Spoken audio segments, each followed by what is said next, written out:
Hey guys, tonight we're slipping through the heavy oak doors of medieval castles, past the snoring guards and into the private chambers where history's most powerful women perform their most intimate rituals.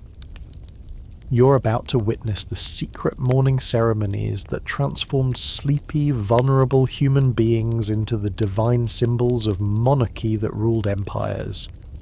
The story may solve mysteries you never had an explanation for about why royal women seem to possess an almost supernatural presence that could command armies with a single glance. So, before you explore the story with me,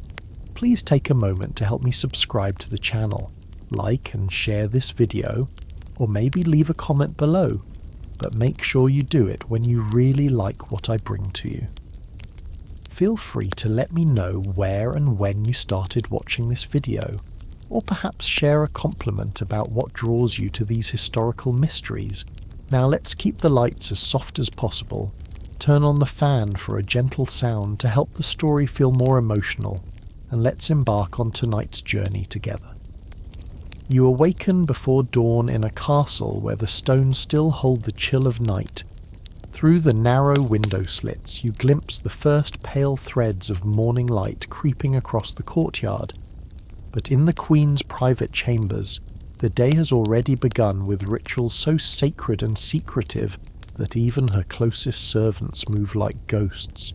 speaking only in whispers that echo against tapestries depicting battles their mistress might soon command. You watch as Queen Isabella of Castile rises from her bed, not as you might expect a modern person to wake, but as part of an elaborate ceremony that has been perfected over centuries of survival and manipulation. Her ladies-in-waiting don't simply help her dress, they transform her through a process that borders on religious ritual, each movement calculated to reinforce her divine right to rule. First comes the blessing of her skin with rose water that has been blessed by 3 different priests, each drop applied while reciting prayers in Latin that most of the women don't even understand, but their voices create a hypnotic atmosphere that prepares everyone in the room for the sacred transformation about to unfold. The Queen's morning ablutions reveal the incredible paranoia that governed royal life. You observe as her food taster arrives with a simple breakfast of bread and honey, but even this modest meal requires an intricate dance of survival that would make modern security protocols seem casual by comparison. The honey is tested not just for poison, but for the specific types of toxins that might take hours to manifest symptoms. Arsenic that dissolves invisibly, mercury that creates delayed madness, and exotic plant extracts that could mimic natural illness. A mainstream historical fact that might surprise you is that Queen Elizabeth II employed 15 different food tasters and maintained detailed logs of everything she consumed, including the exact times and temperatures of each meal, creating what was essentially the world's first comprehensive dietary security system. But here's where the morning rituals become truly fascinating. You notice that Queen Isabella never looks directly into a mirror until her face has been prepared with a specific sequence of powders and oils that serve as both cosmetic enhancement and psychological armor. This isn't vanity.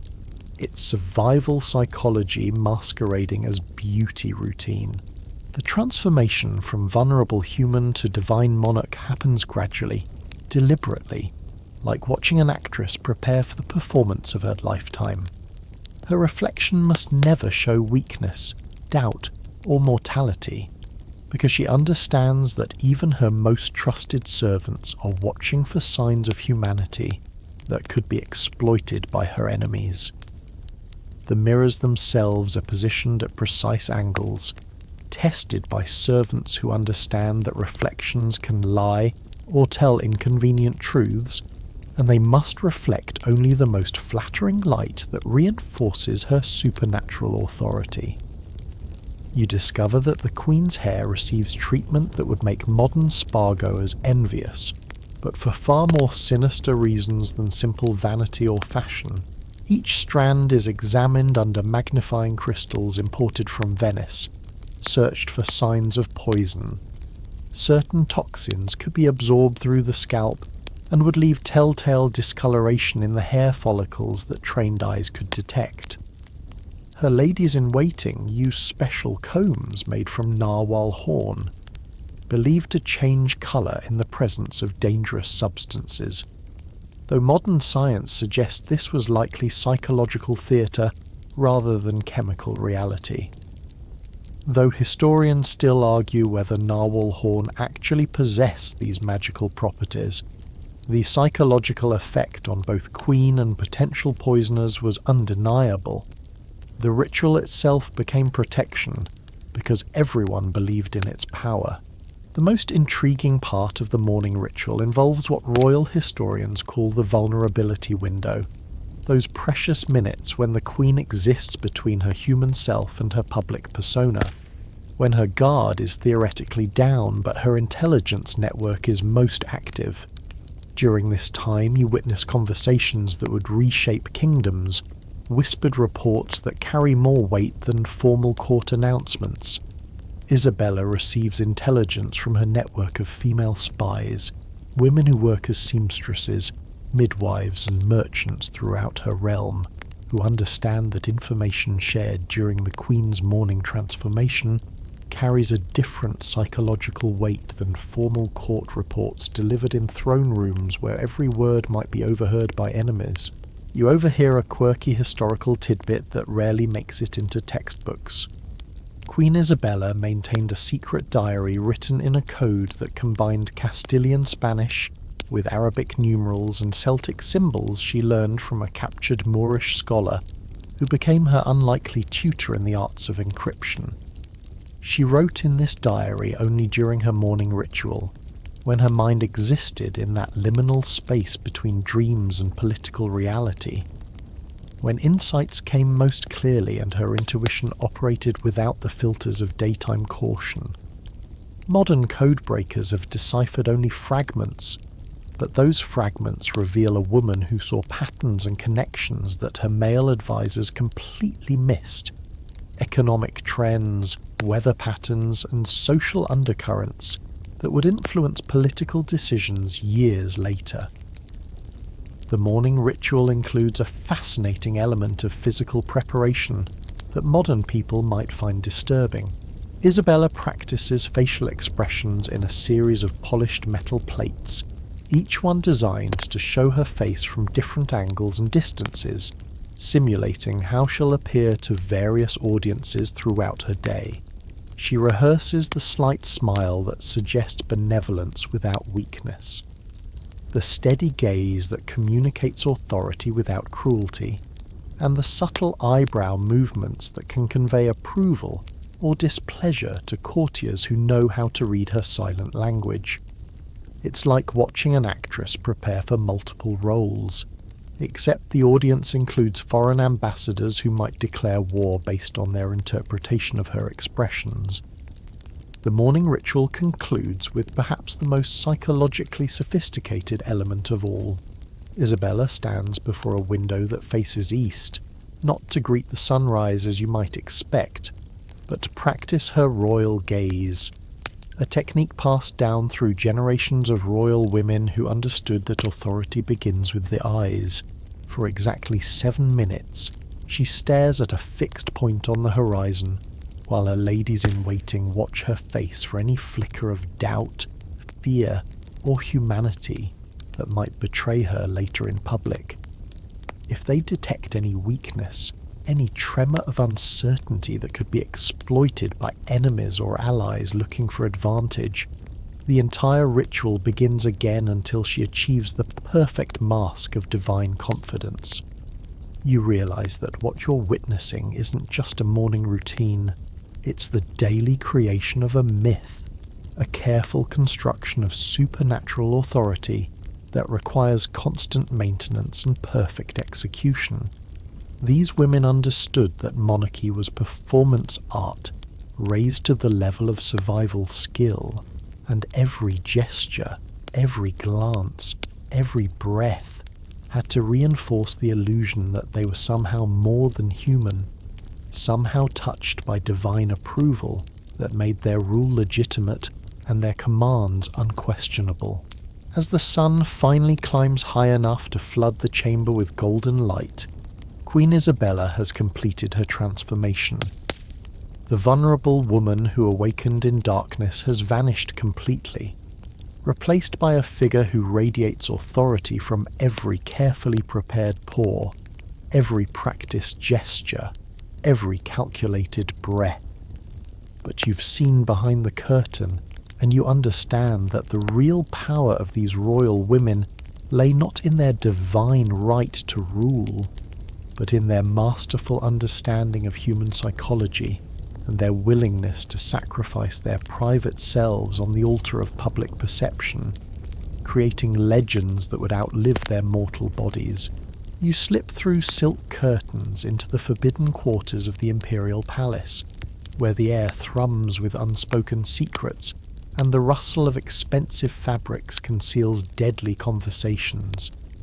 Here, in the world of concubines and royal mistresses, you discover a sophisticated communication system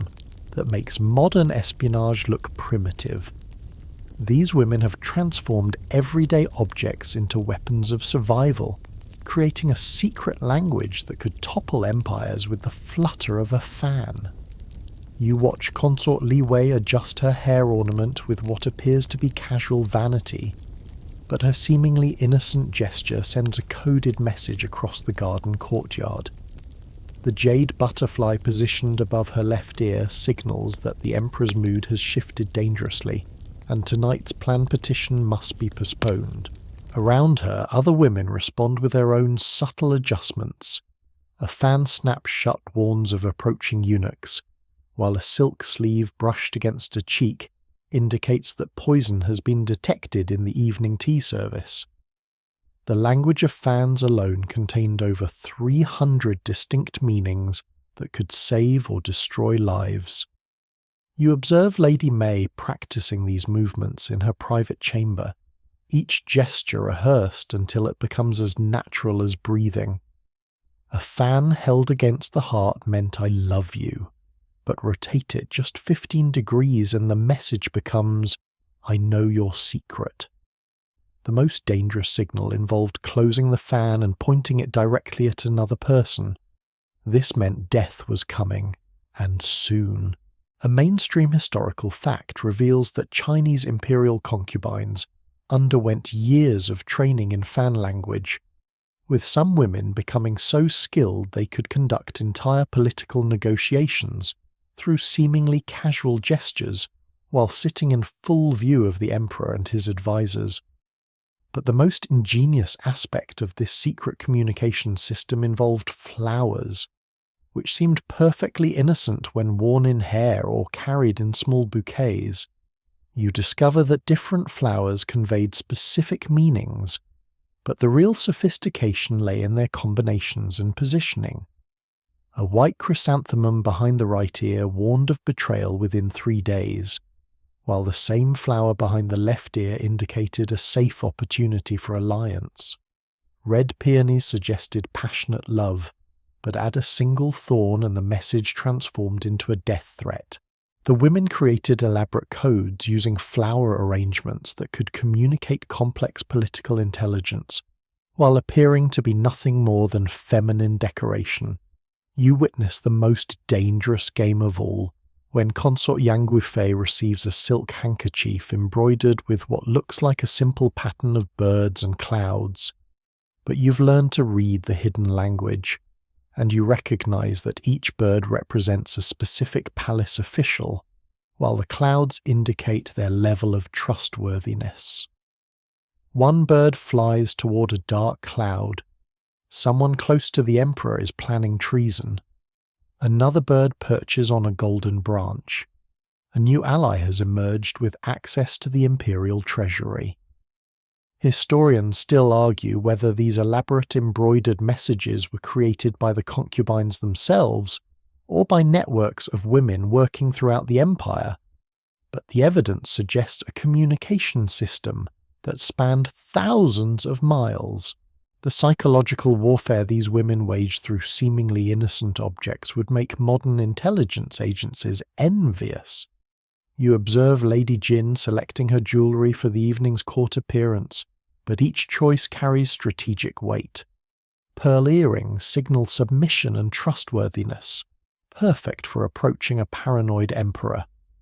But jade bangles suggest wealth and independence, dangerous qualities that might trigger suspicion. The most sophisticated players owned collections of jewellery that allowed them to communicate different personas depending on the political climate and the emperor's shifting moods. You discover that perfume became another weapon in this arsenal of secret communication. Different scents could convey messages to those trained to recognize their meaning.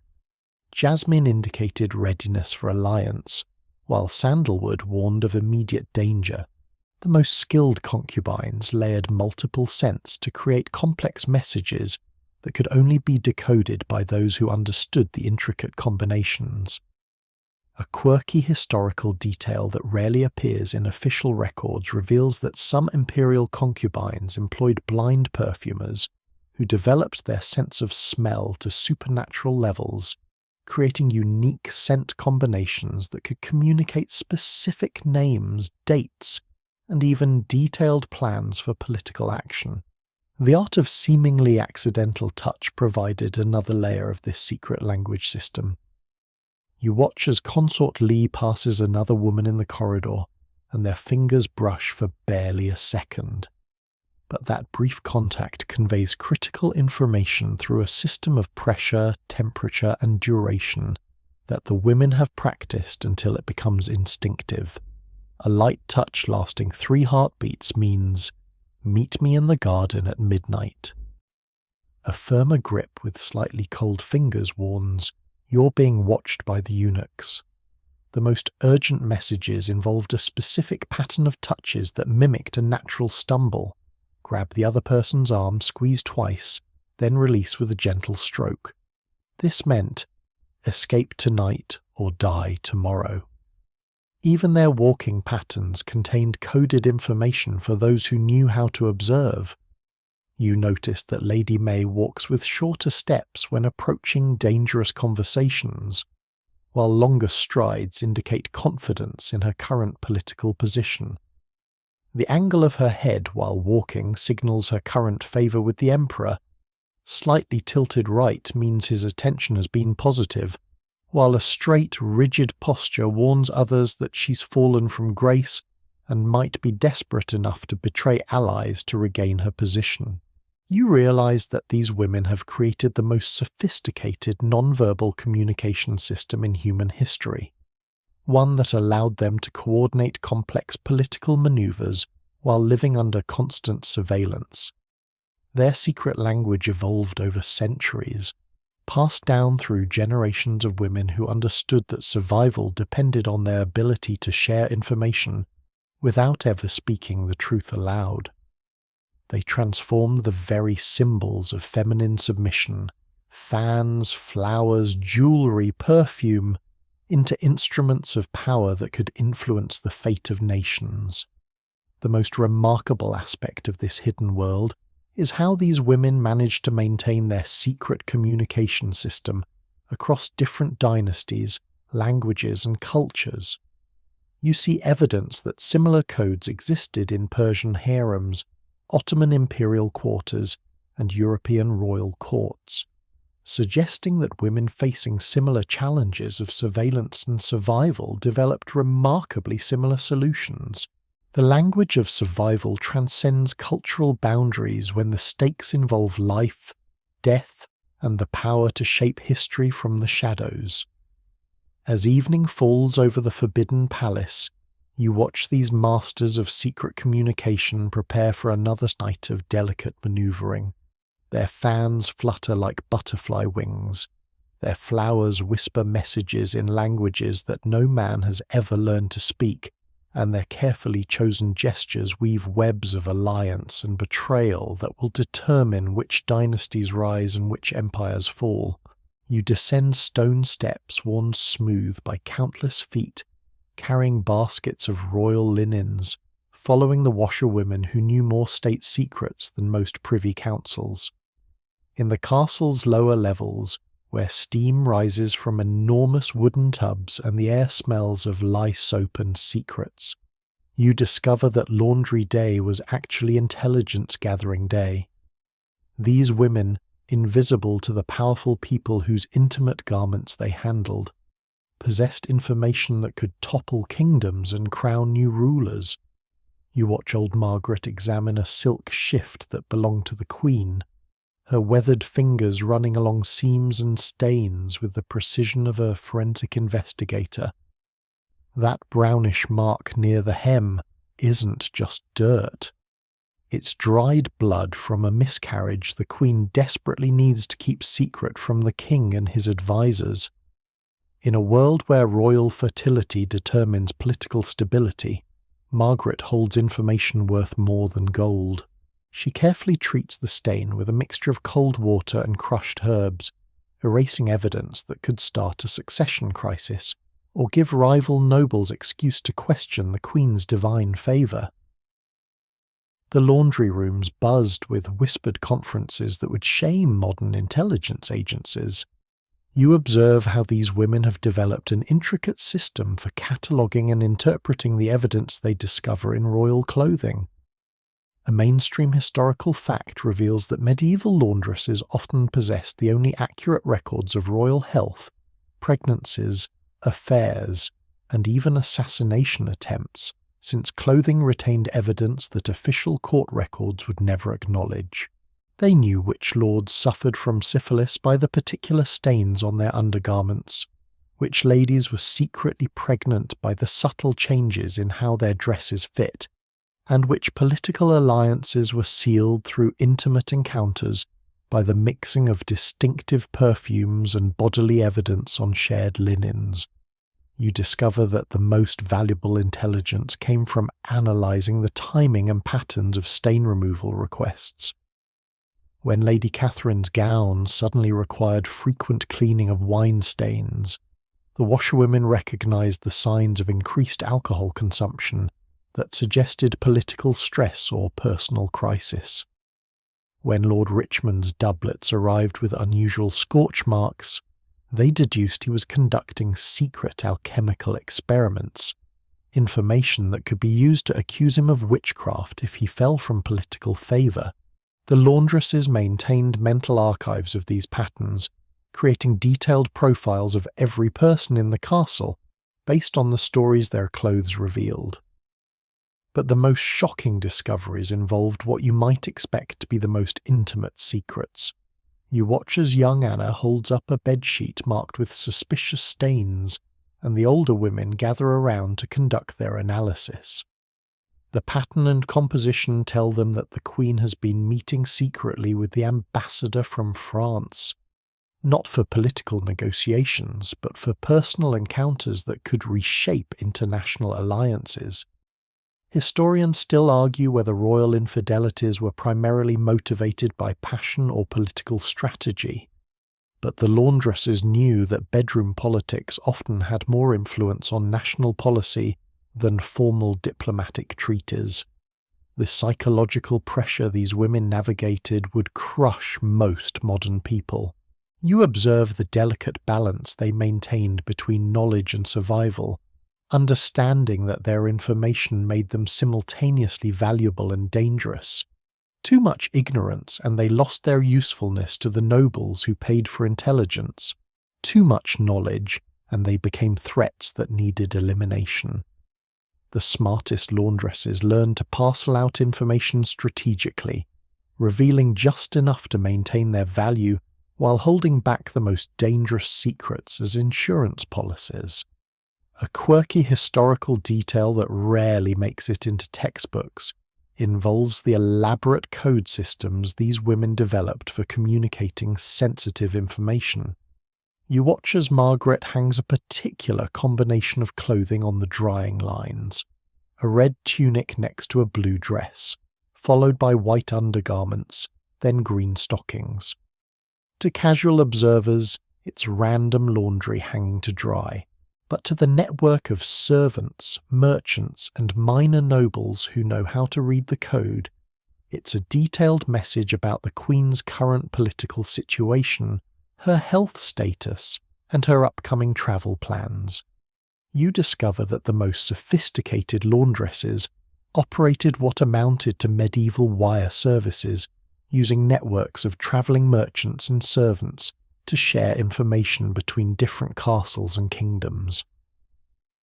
A bloodstain pattern that appeared on a duke's clothing in England could be analysed and compared to similar evidence from French or Spanish courts, revealing patterns of violence, illness, or political stress that might indicate broader European trends. These women possessed a continental perspective on politics that most nobles lacked, because they saw the human evidence of political decisions rather than just the official proclamations. The economic power these women wielded through their knowledge was substantial, but carefully hidden. You watch as Margaret negotiates with a nervous young lord who needs evidence of his wife's infidelity removed from her clothing. The payment involves not just gold, but information, details about troop movements, grain supplies, and political alliances that the laundress will add to her growing intelligence archive. Some historians suggest that certain laundresses accumulated enough wealth through these transactions to effectively control local politics, though they were careful never to appear prosperous enough to attract dangerous attention. The most remarkable aspect of the laundress's intelligence network was their ability to predict political changes days or weeks before they became official. You observe how changes in laundry patterns revealed shifting alliances and emerging threats. When the king's clothing suddenly required more frequent cleaning of ink stains, it suggested increased correspondence that might indicate military planning. When certain nobles' garments arrived together for washing more often than usual, it revealed secret meetings and potential conspiracies. The laundresses learned to read the political weather through fabric evidence, giving them advance warning of storms that could affect their own survival. The psychological toll of maintaining so many dangerous secrets while appearing to be simple servants created its own challenges. You notice how these women developed elaborate rituals for managing the mental burden of their knowledge. Some talked to their washing tubs as if confessing to priests. Others sang specific songs while working to help process traumatic information they'd discovered. The older women taught the younger ones meditation techniques disguised as work songs, helping them maintain their sanity while navigating the treacherous waters of royal secrets. As you follow the steam rising from the washing tubs toward the castle's upper levels, you realize that these women represented one of history's most sophisticated intelligence networks. They operated in plain sight, invisible because of their humble status, but possessing information that shaped the fate of nations. Their knowledge of royal intimacies, political alliances, and hidden weaknesses gave them power that they exercised carefully, understanding that survival depended on knowing exactly when to speak and when to remain silent. You slip into the Queen's private dressing chamber, where shadows dance across walls lined with wardrobes that conceal more than beautiful gowns. Here, you discover that royal fashion was actually sophisticated military technology, each garment designed as both armour and weapon. The Queen's clothing doesn't just make political statements, it literally keeps her alive through an intricate system of hidden defences that would impress modern security experts. You watch as Queen Catherine de' Medici's seamstress Marie carefully inserts thin sheets of flexible steel between layers of silk brocade. From a distance, the gown appears to be a masterpiece of Italian craftsmanship, but up close you can see the subtle quilting patterns that indicate where protective metal plates have been sewn into the bodice and skirts. A mainstream historical fact reveals that many Renaissance queens wore clothing embedded with chain mail so fine it was virtually invisible, providing protection against stiletto attacks while maintaining the appearance of delicate femininity that court protocol demanded. But the real genius lies in the offensive capabilities built into seemingly innocent accessories. You observe Marie threading nearly invisible wires through the Queen's elaborate sleeve decorations, creating a system that can deliver poison through contact or inject toxins through specially designed jewelry that appears decorative but functions as miniature weapons. The pearl buttons on the Queen's gloves aren't just ornamental. They're hollow capsules filled with deadly substances that can be released through pressure mechanisms activated by specific hand gestures. You discover that the Queen's extensive collection of pins and brooches serves a dual purpose that goes far beyond fashion. Each ornate piece has been carefully modified by craftsmen who understand both metallurgy and anatomy. The golden rose pinned to her bodice contains a retractable needle, coated with a paralytic agent extracted from exotic plants brought back by traders from distant lands. The diamond-studded butterfly adorning her hair can be transformed into a throwing weapon with a simple twist of its wings, while the innocent-looking pearl clusters on her necklace are actually sophisticated poison delivery systems activated by body heat and pressure. The most ingenious defensive innovations involve the Queen's shoes, which appear to be delicate silk slippers, but actually contain features that would make modern self-defense experts envious. You watch as Marie demonstrates how the heel can be twisted to reveal a hidden blade, while the sole contains a compartment holding antidotes to the most common court poisons. The decorative embroidery on the shoes follows specific patterns that indicate safe paths through the castle. Certain thread colours mark corridors that are regularly patrolled by loyal guards, while others identify rooms where the Queen's food tasters have detected recent poisoning attempts. You learn that the Queen's undergarments represent perhaps the most sophisticated level of this hidden protection system. The silk chemise that touches her skin has been treated with substances that change colour if they come into contact with specific toxins, providing early warning of assassination attempts through contaminated fabric or poisoned gifts. Historians still argue whether these colour-changing treatments were based on genuine chemical reactions or psychological manipulation,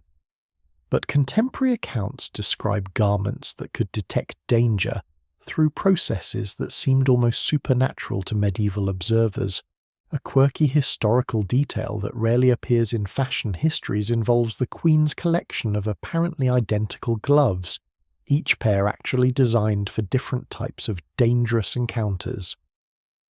You observe as Marie selects gloves based on the day's scheduled activities, thick silk lined with protective materials for public appearances where crowd contact is unavoidable, delicate lace versions that conceal miniature weapons for intimate court gatherings, and elaborately decorated ceremonial gloves that contain the most sophisticated defensive mechanisms for high-risk diplomatic meetings with foreign dignitaries who might harbour hostile intentions. The psychological warfare aspects of royal fashion prove even more fascinating than the physical defences. You watch the Queen select her outfit for a crucial diplomatic meeting, understanding that every visible element sends specific messages to observers who know how to read the coded language of royal clothing. The choice of Italian silk over French brocade communicates shifting political alliances, while the specific shade of blue in her gown references historical precedents that support her current negotiating position. Even the number of jewels displayed follows mathematical patterns that convey information about military strength and economic resources to foreign ambassadors, trained in interpreting these visual codes. You discover that the Queen's seamstresses operate what amounts to a medieval research and development laboratory, constantly experimenting with new materials and techniques that could provide tactical advantages. They test different fabric weights to find the perfect balance between protection and mobility, develop new dyeing processes that could camouflage bloodstains or indicate the presence of dangerous substances, and create innovative closures and fasteners that allow for rapid costume changes during emergencies or covert operations. The maintenance requirements for these sophisticated garments reveal the enormous resources devoted to royal security. You observe teams of specialists who examine every thread, every seam, every decorative element for signs of tampering or deterioration that could compromise the Queen's safety. They maintain detailed records of which garments has been worn when and in whose presence, creating databases that help identify patterns that might indicate emerging threats or successful defensive strategies. But perhaps the most remarkable aspect of this hidden fashion technology involves the network of information it provides about the Queen's enemies and allies. You watch as Marie examines a gown that returned from the royal laundry with subtle alterations that indicate someone attempted to plant listening devices or poison delivery systems in the fabric. The Queen's clothing serves as an early warning system, revealing who has access to her private chambers, who possesses the technical knowledge to attempt sophisticated attacks, and who might be coordinating with foreign agents trained in similar techniques. The economic implications of maintaining such elaborate defensive fashion systems were staggering. You realize that significant portions of royal budgets were devoted to what appeared to be vanity and luxury, but actually represented cutting-edge military technology. The Queen's clothing expenses weren't frivolous spending. They were national security investments that helped maintain political stability by keeping key leaders alive long enough to implement their policies and maintain their alliances. As evening approaches and you watch the Queen prepare for a dangerous diplomatic dinner, you observe the final layer of her fashion-based defense system. Her ladies-in-waiting conduct a systematic inspection of every garment element, testing mechanisms, checking chemical indicators, and coordinating with her food tasters and bodyguards to ensure comprehensive protection. The transformation from vulnerable human to armoured monarch happens through fashion choices that represent centuries of accumulated knowledge about survival, warfare, and the delicate art of staying alive while projecting the confidence and authority that effective leadership demands. You descend into the castle's vast kitchens, where the air thrums with more than just the clatter of pots and the sizzle of roasting meat. Here, in the smoky underworld where meals are born, you discover that dinner was never just about nourishment. It was psychological warfare served on silver platters. The army of cooks, scullery maids, and serving wenches who laboured over these massive hearths controlled kingdoms through carefully timed sustenance, strategic malnutrition, and culinary espionage that could topple dynasties with a single spoiled dish. You watch Master Chef Guillaume orchestrate what appears to be preparation for a routine royal feast, but every ingredient selection carries political weight that could shift the balance of European power. The saffron imported from Spain isn't just for flavour. Its presence on English tables sends subtle messages about trade relationships and military alliances to foreign ambassadors who understand that expensive spices indicate both wealth and diplomatic access. When Guillaume chooses to prepare lamb instead of beef, he's communicating the kingdom's current relationship with Scottish suppliers, while the absence of certain French wines suggests political tensions that haven't yet become public knowledge. The timing of meals becomes a weapon more powerful than siege engines. You observe how the kitchen staff maintains detailed schedules that coordinate not just when food is served, but how the timing affects the mental and physical state of those who consume it. A mainstream historical fact reveals that medieval political negotiations were often scheduled around meal times, because hungry diplomats made different decisions than well-fed ones, and skilled royal cooks learned to manipulate blood sugar levels to influence treaty negotiations, marriage arrangements, and military alliances. But the most sophisticated aspect of culinary politics involves what modern people would recognize as chemical warfare disguised as hospitality. You watch as Guillaume's assistants prepare identical-looking dishes with subtle variations that will affect different dinner guests in precisely calculated ways. Lord Pemberton's portion contains herbs that will make him sleepy and agreeable during the evening's crucial vote on military funding. Lady Margaret's plate includes stimulants that will make her more talkative, encouraging her to reveal intelligence about her husband's secret negotiations with foreign powers. The visiting Spanish ambassador receives food designed to cause mild digestive discomfort that will distract him during tomorrow's treaty discussions. You discover that the kitchen maintains what amounts to a medieval pharmaceutical laboratory, with specialists who understand the psychological and physiological effects of hundreds of different plants, minerals, and animal products. These culinary chemists can induce everything from temporary memory loss to enhanced sexual desire through ingredients that appear completely innocent to anyone lacking their specialized knowledge. A quirky historical detail that rarely appears in cookbooks reveals that certain royal kitchens employed taste testers who were actually trained chemists, capable of detecting not just poisons but mood-altering substances that could influence political decisions hours or days after consumption. The intelligence network operating through food service rivals anything modern spy agencies have developed. You observe serving wenches who memorize every conversation they overhear while delivering meals, creating detailed reports about which nobles are planning alliances, which ladies are conducting affairs, and which military commanders are expressing doubts about current campaigns. These women understand that people speak more freely around servants carrying food, treating them as invisible furniture that happens to have excellent hearing and remarkable memories for detail. But perhaps the most ingenious aspect of kitchen espionage involves the strategic use of food poisoning to eliminate political threats without arousing suspicion. You watch Guillaume prepare what appears to be a perfectly normal roasted fowl,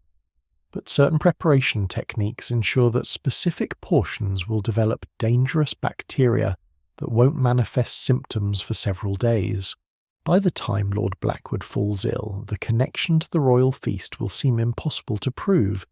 especially since other guests who ate similar dishes remain perfectly healthy. The art lies in making assassination look like natural misfortune,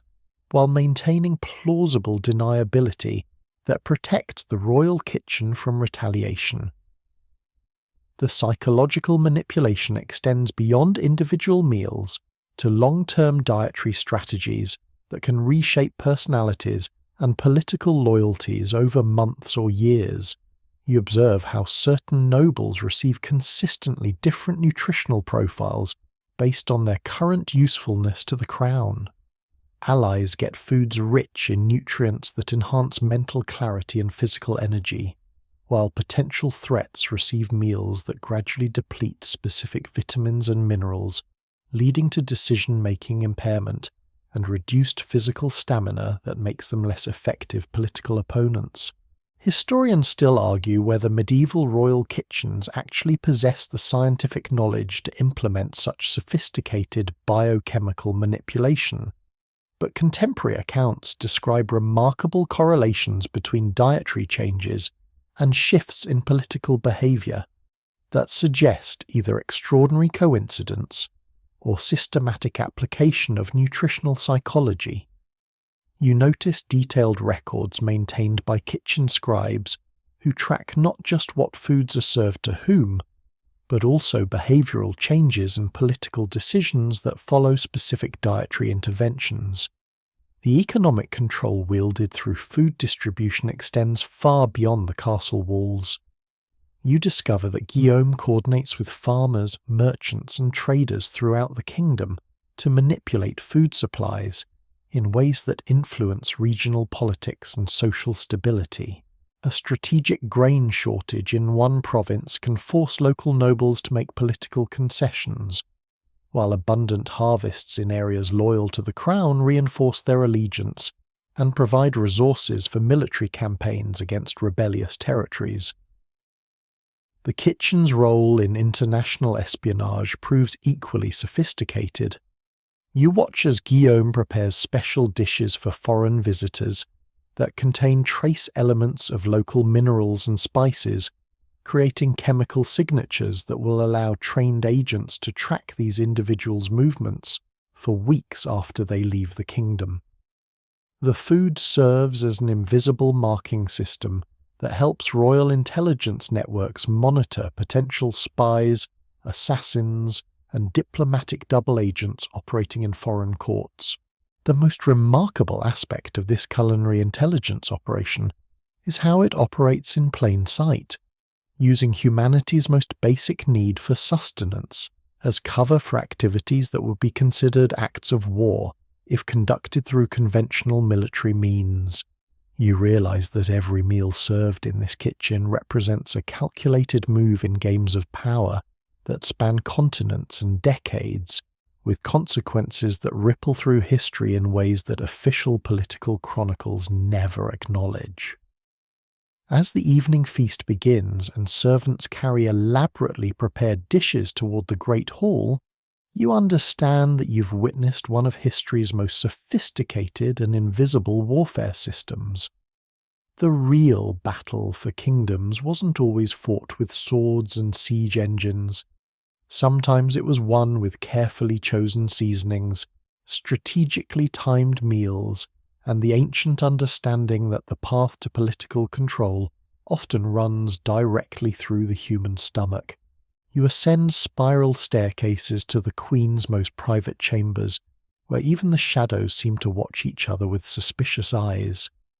Here, in rooms where intimacy should provide sanctuary, you discover that royal bedchambers were actually sophisticated surveillance centres, where mirrors, peepholes, and trusted confidants created intelligence networks that would make modern spy agencies envious. The Queen's bedroom wasn't a place of rest. It was a command centre for psychological warfare that determined the fate of nations through carefully orchestrated observation and strategic voyeurism. You watch Queen Anne Boleyn position herself at her dressing table, but the ornate mirror reflecting her image serves multiple purposes beyond vanity. The polished silver surface has been angled precisely to show not just her own reflection, but also a carefully calculated view of the hidden alcove where her husband's valet waits to report on the king's private conversations. Through this ingenious system of reflected surveillance, she monitors Henry VI's unguarded moments when he believes himself unobserved, learning about his doubts, fears, and secret plans that could affect her own survival in a court where royal wives often met tragic ends. The architecture of royal bedchambers reveals centuries of accumulated paranoia disguised as decorative enhancement. You observe how the tapestries hanging on the walls aren't just artistic masterpieces. They conceal a network of listening posts and observation points that allow the Queen's most trusted agents to monitor every conversation and intimate encounter. Behind those biblical scenes and pastoral landscapes, specially trained women crouch in spaces barely large enough for human bodies, recording everything they see and hear through sophisticated relay systems that can transmit information throughout the castle within minutes. A mainstream historical fact that rarely appears in romantic histories of royal courtship reveals that most royal bedchambers contain secret passages and hidden chambers designed specifically for surveillance purposes. These architectural features weren't primarily intended for romantic escapades, but for intelligence gathering that could determine succession lines, expose treasonous plots, and provide advance warning of assassination attempts or political coups that might emerge from the Queen's most intimate circle. But the most sophisticated surveillance techniques involved the Queen's ladies-in-waiting, who served as human recording devices trained to observe and remember details that could prove crucial to political survival. You watch Lady Catherine seemingly absorbed in her embroidery while Queen Anne receives a private visitor, but her fingers aren't just creating decorative patterns, they're following a complex code that allows her to record entire conversations through needle movements that trained observers can interpret later. These women possessed memory techniques that enabled them to reproduce hours of dialogue with remarkable accuracy, creating invisible archives of royal intelligence that never committed sensitive information to written records that could be discovered by enemies. You discover that the mirrors throughout the royal chambers serve multiple surveillance functions beyond simple vanity or decoration. The strategic placement and angling of reflective surfaces creates a comprehensive monitoring system that allows the Queen to observe multiple entrances, hidden alcoves, and even the expressions of people who believe themselves unobserved. A quirky historical detail that demonstrates the sophistication of this system involves Queen Catherine de' Medici's bedchamber, which contained 17 mirrors positioned to provide complete visual coverage of the room, while creating optical illusions that made it impossible for visitors to determine exactly where they were being watched from. The psychological manipulation possible through bedroom surveillance extends far beyond simple information gathering. You observe how Queen Anne uses her knowledge of private conversations to manipulate courtiers and foreign diplomats who have no idea their supposedly secret discussions have been monitored and analysed. She can predict their negotiating strategies, exploit their personal weaknesses, and counter their political moves with uncanny accuracy that makes her appear almost supernaturally intelligent to those who don't understand the extent of her surveillance network. The most ingenious aspect of royal bedroom espionage involves the strategic use of intimate information to control political outcomes. You watch as the Queen learns through her surveillance network that the French ambassador has been conducting an affair with one of her ladies-in-waiting, information she can use to extract diplomatic concessions or manipulate treaty negotiations through carefully applied blackmail. Historians still argue whether royal bedchambers were primarily centres of romance or intelligence,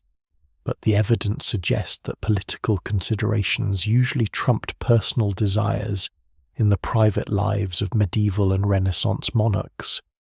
The technical sophistication of these surveillance systems rivals anything developed by modern intelligence agencies.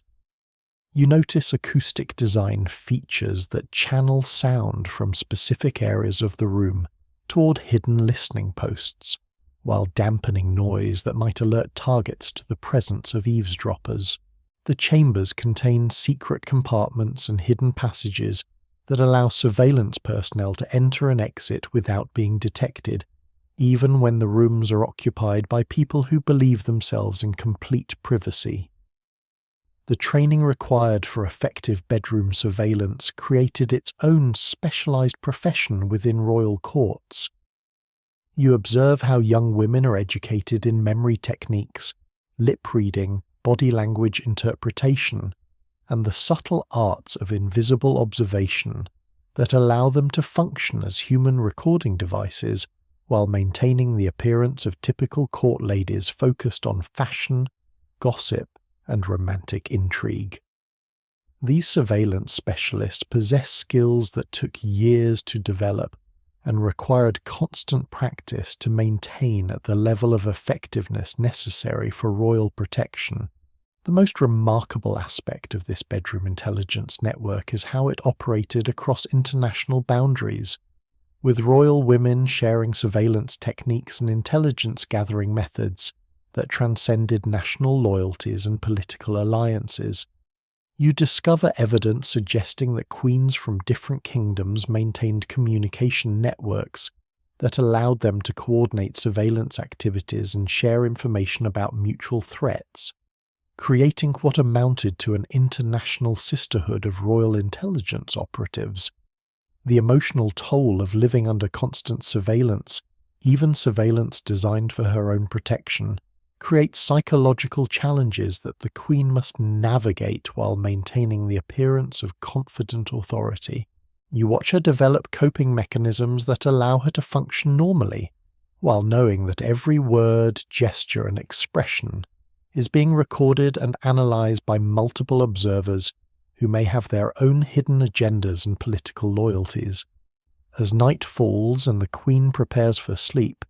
you realise that even her most private moments remain public performances for audiences she may never see but must always consider.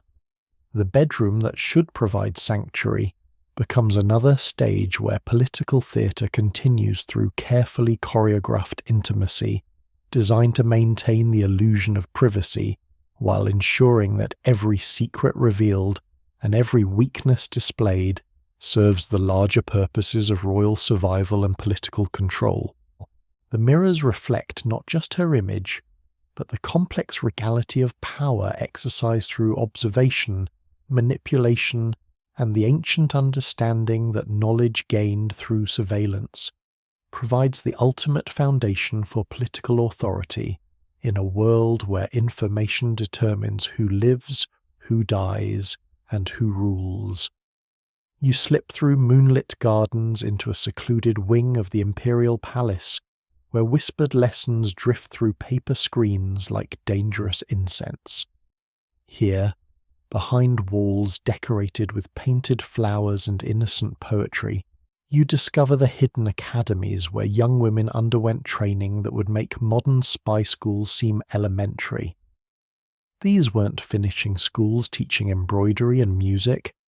They were survival universities where concubines learned poetry that could kill, poison detection that could save empires, and the delicate art of political seduction that transformed vulnerable girls into weapons of mass persuasion. You watch 16-year-old Lotus Blossom practice calligraphy under the stern gaze of master teacher Liu,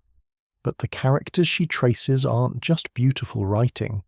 They're coded messages that could coordinate assassinations across vast distances.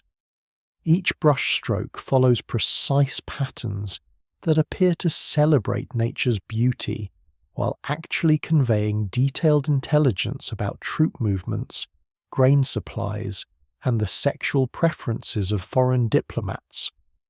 A mainstream historical fact reveals that Chinese imperial concubine schools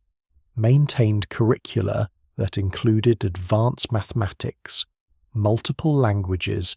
chemical knowledge, and psychological manipulation techniques that rivaled anything taught in contemporary universities reserved for male scholars and military officers. But the most crucial subject in these hidden academies involved what the instructors euphemistically called flavor appreciation,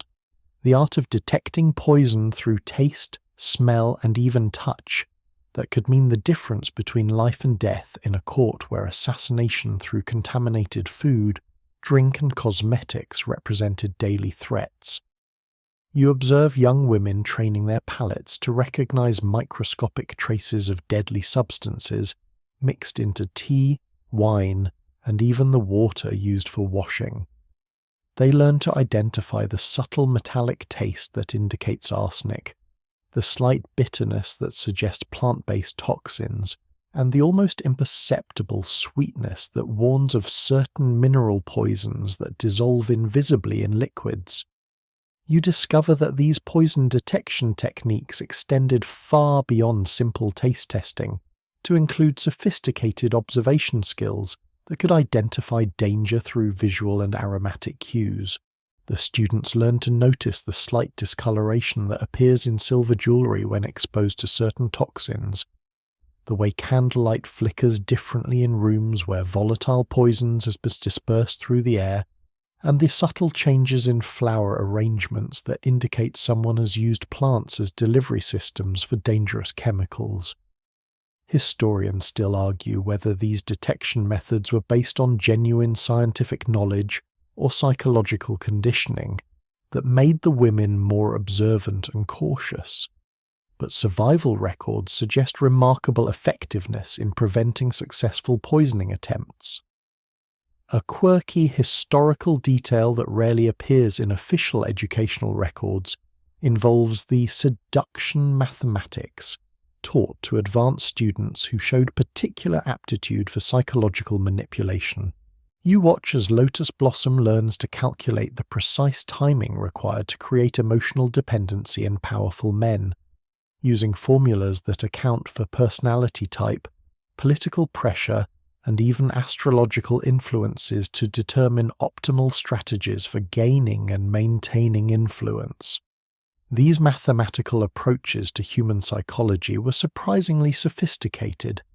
involving probability calculations and risk assessment techniques that wouldn't seem out of place in modern behavioral psychology courses.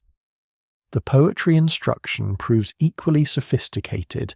teaching students to compose verses that appear innocent while containing hidden meanings that could coordinate complex political operations. You observe lessons where young women learn to embed military intelligence in love songs, economic data in nature poetry, and detailed assassination plans in seemingly romantic correspondence that could pass through even the most suspicious censorship systems. The teachers emphasize that the most powerful poetry appears completely innocent to those who lack the keys to decode its hidden messages, making it the perfect vehicle for transmitting dangerous information across hostile territories. The physical training component of concubine education rivals anything developed for professional soldiers or assassins. You watch students practice movement techniques that appear to be graceful dance, but actually teach balance, flexibility, and combat skills disguised as feminine artistry. They learn to use fans, hairpins, and jewelry as weapons, while maintaining the appearance of delicate femininity that makes their potential for violence completely invisible to observers who expect only decorative beauty from court women. But perhaps the most psychologically sophisticated aspect of concubine education involves what the teachers call mirror work, intensive training in reading facial expressions, body language, and verbal patterns that allows graduates to predict the thoughts and intentions of people they encounter. You observe students practicing these skills through elaborate role-playing exercises, where they must identify lies, hidden emotions, and secret motivations based on subtle cues that most people never consciously notice. This training creates women capable of psychological manipulation that borders on mind reading, giving them supernatural-seeming abilities to influence and control powerful men who believe themselves immune to feminine wiles. The language instruction extends far beyond simple multilingual communication to include specialized vocabularies and coded speech patterns that allow graduates to communicate with intelligence networks operating throughout the known world. You watch advanced students learn trade languages, diplomatic codes, and even criminal argots that enable them to gather information and coordinate activities with contacts ranging from merchants and sailors to thieves and foreign spies. These linguistic skills transform them into living bridges between different social worlds, capable of accessing information that remains hidden from traditional court officials. The most remarkable aspect of these hidden academies is how they managed to maintain their educational programs across different dynasties and political upheavals, preserving knowledge and techniques that represented centuries of accumulated wisdom about survival, manipulation, and the exercise of power through seemingly powerless positions. You discover evidence that similar schools operated in Persian harems, Ottoman palaces, and European courts, suggesting an international network of educators who shared techniques and coordinated training programs that transcended national boundaries and cultural differences. The graduation ceremonies for these schools involve elaborate testing procedures that would challenge modern intelligence operatives. You watch as final year students demonstrate their mastery of poison detection by surviving deliberate exposure to trace amounts of dangerous substances, their seduction skills by manipulating volunteer test subjects into revealing personal secrets, and their communication abilities by transmitting complex coded messages through seemingly innocent social interactions, with people who have no idea they're participating in espionage exercises. As dawn breaks over the hidden academy, you realize that these young women aren't just being prepared for lives as imperial concubines. They're being transformed into sophisticated intelligence operatives whose beauty and apparent vulnerability mask capabilities that could determine the fate of empires. Their education represents one of history's most successful programs for turning social disadvantage into political power, teaching students to weaponize the very qualities that society expects them to display while maintaining perfect covers that make their true capabilities completely invisible to those they're trained to observe, influence, and ultimately control.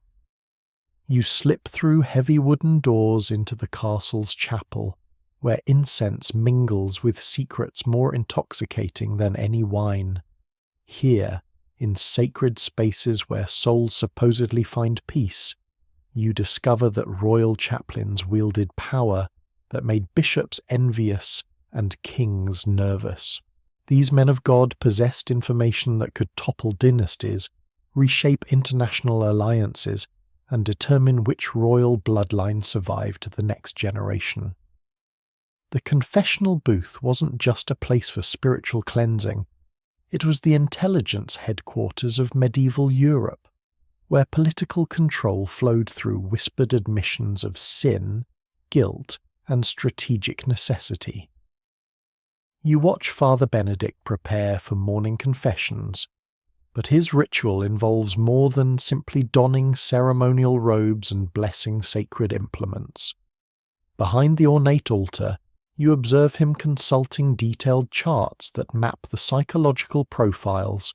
political loyalties, and personal vulnerabilities of every person who might seek absolution today. A mainstream historical fact reveals that royal chaplains often maintained more comprehensive intelligence files on court members than official security advisors, because religious confession provided access to information that people would never reveal to political authorities, no matter how severe the interrogation methods applied. The architecture of royal chapels reveals centuries of accumulated understanding about acoustic manipulation and psychological pressure. You notice how the confessional booths are positioned to create perfect sound channels that carry whispered conversations directly to hidden alcoves, where scribes record every word spoken during supposedly private spiritual consultations. The carved wooden screens that appear to provide privacy actually contain strategic gaps that allow observation of facial expressions and body language, while maintaining the illusion of anonymous confession that encourages complete honesty from people seeking spiritual guidance. But the most sophisticated aspect of clerical intelligence gathering involves the psychological manipulation techniques that encourage confessions far beyond simple religious transgression. You watch Father Benedict skillfully guide a nervous young lord through what appears to be spiritual counseling, but actually constitutes professional interrogation designed to extract military intelligence, diplomatic secrets, and personal information that can be used for political blackmail. The chaplain's training in human psychology rivals anything developed by modern intelligence agencies, because centuries of confession hearing have taught religious professionals to recognize lies, identify hidden motivations, and exploit emotional vulnerabilities with supernatural precision. You discover that royal chaplains operate sophisticated networks that span international boundaries, sharing intelligence through religious correspondence that appears completely innocent to secular authorities, but contains coded information about political developments, military preparations, and diplomatic negotiations occurring throughout Christian Europe. These clerical intelligence networks predate and arguably surpass anything developed by official government agencies because religious authority provides perfect cover for activities that would be considered espionage if conducted by secular operatives. A quirky historical detail that rarely appears in religious histories involves the specialized training that royal chaplains received in chemical knowledge that allowed them to detect lies through physiological responses and even administer truth-inducing substances disguised as communion wine or holy water. You observe Father Benedict preparing sacramental elements that contain trace amounts of substances that lower psychological inhibitions and encourage more complete confessions from people whose loyalty to the crown might be questionable. Historians still argue whether these practices represented legitimate religious ritual or systematic drugging of confession seekers, but contemporary accounts describe remarkable correlations between sacramental participation and subsequent revelations of politically sensitive information.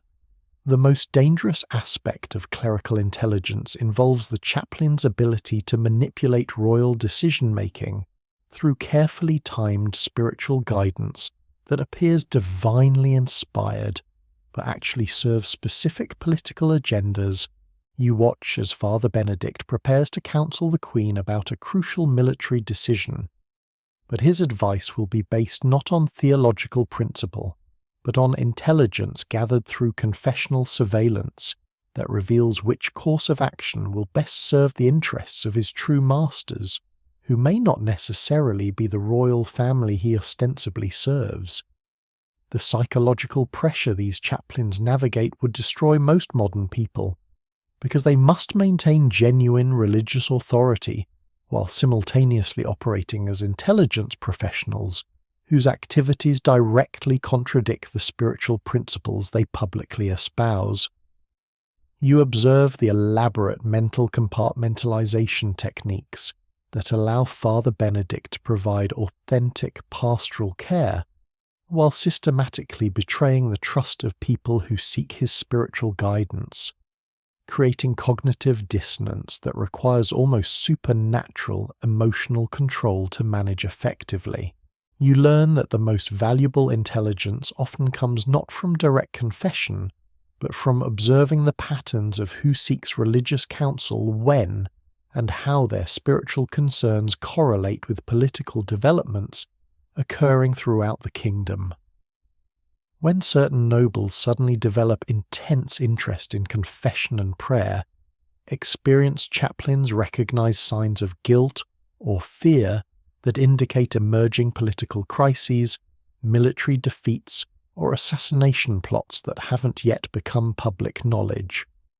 The economic implications of clerical intelligence prove staggering when you realize that religious institutions often possessed more liquid wealth than royal treasuries,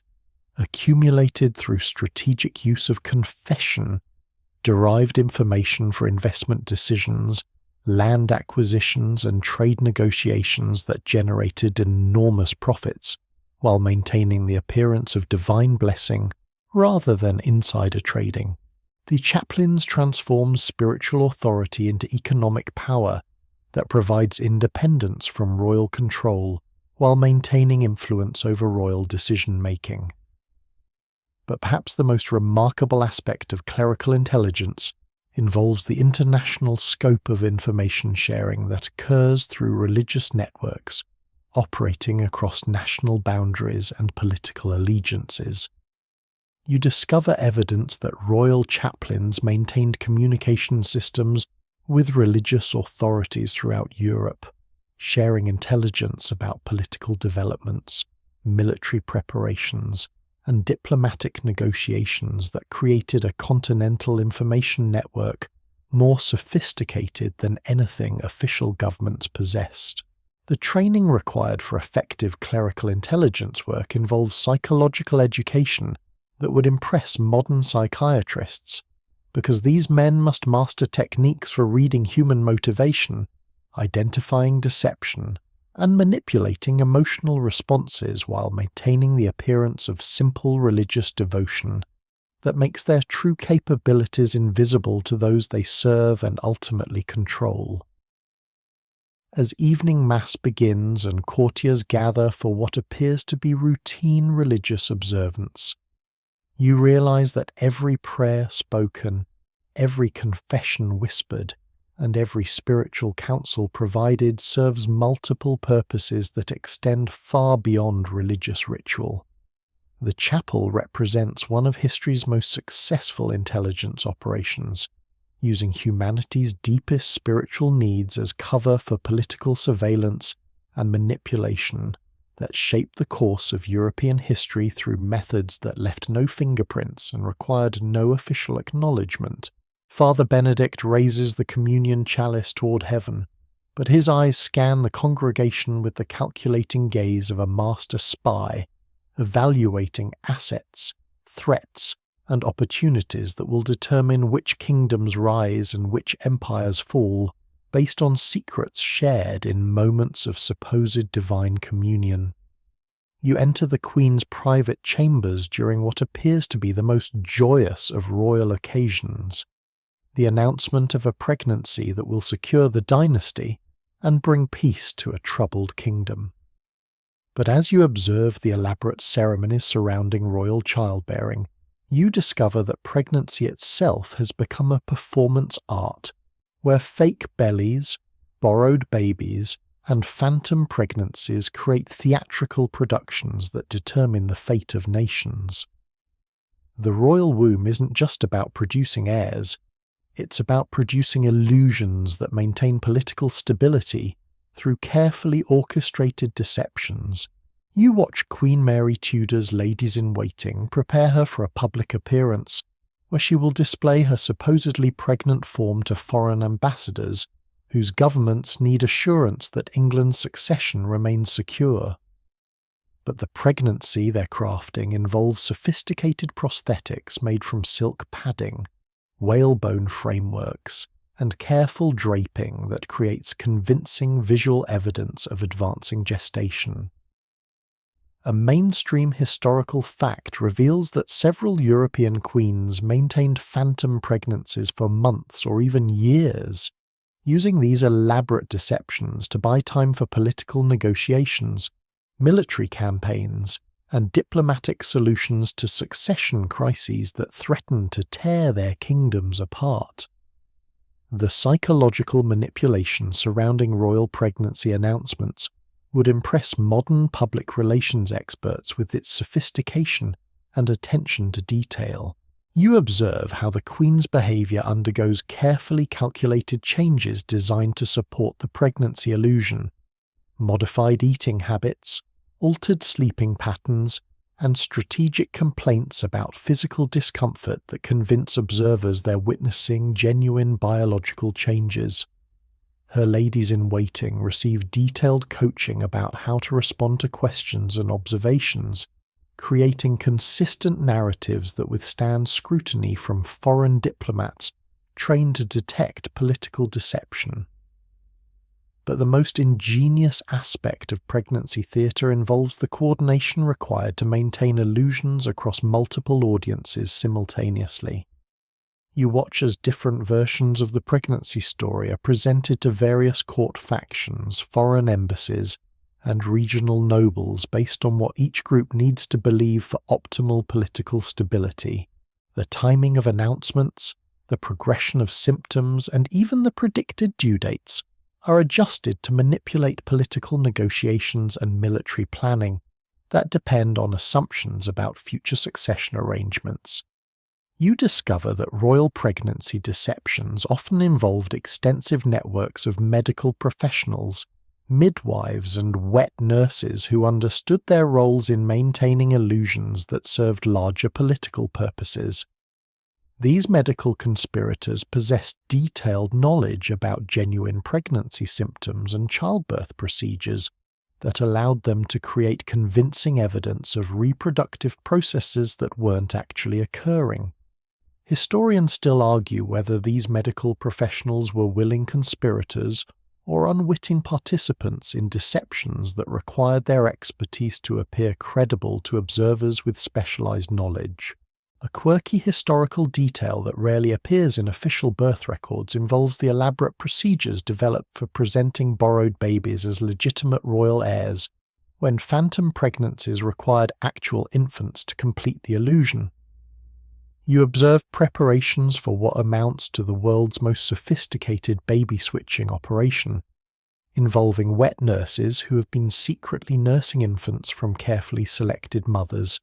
timing mechanisms that coordinate the appearance of labor symptoms with the availability of substitute babies, and elaborate security measures that prevent anyone from discovering the true origins of supposedly royal offspring. The most psychologically complex aspect of pregnancy theatre involves the emotional toll on queens, who must maintain illusions that directly contradict their physical reality and personal knowledge. You watch Queen Mary navigate the cognitive dissonance of pretending to experience pregnancy symptoms while knowing that her supposed condition is entirely fabricated, requiring emotional performance skills that would challenge professional actresses playing far less demanding roles with much lower stakes for failure. The international diplomatic implications of royal pregnancy announcements create cascading effects that influence treaty negotiations, military alliances, and economic policies across multiple kingdoms simultaneously. You observe how the Queen's supposed pregnancy affects grain prices,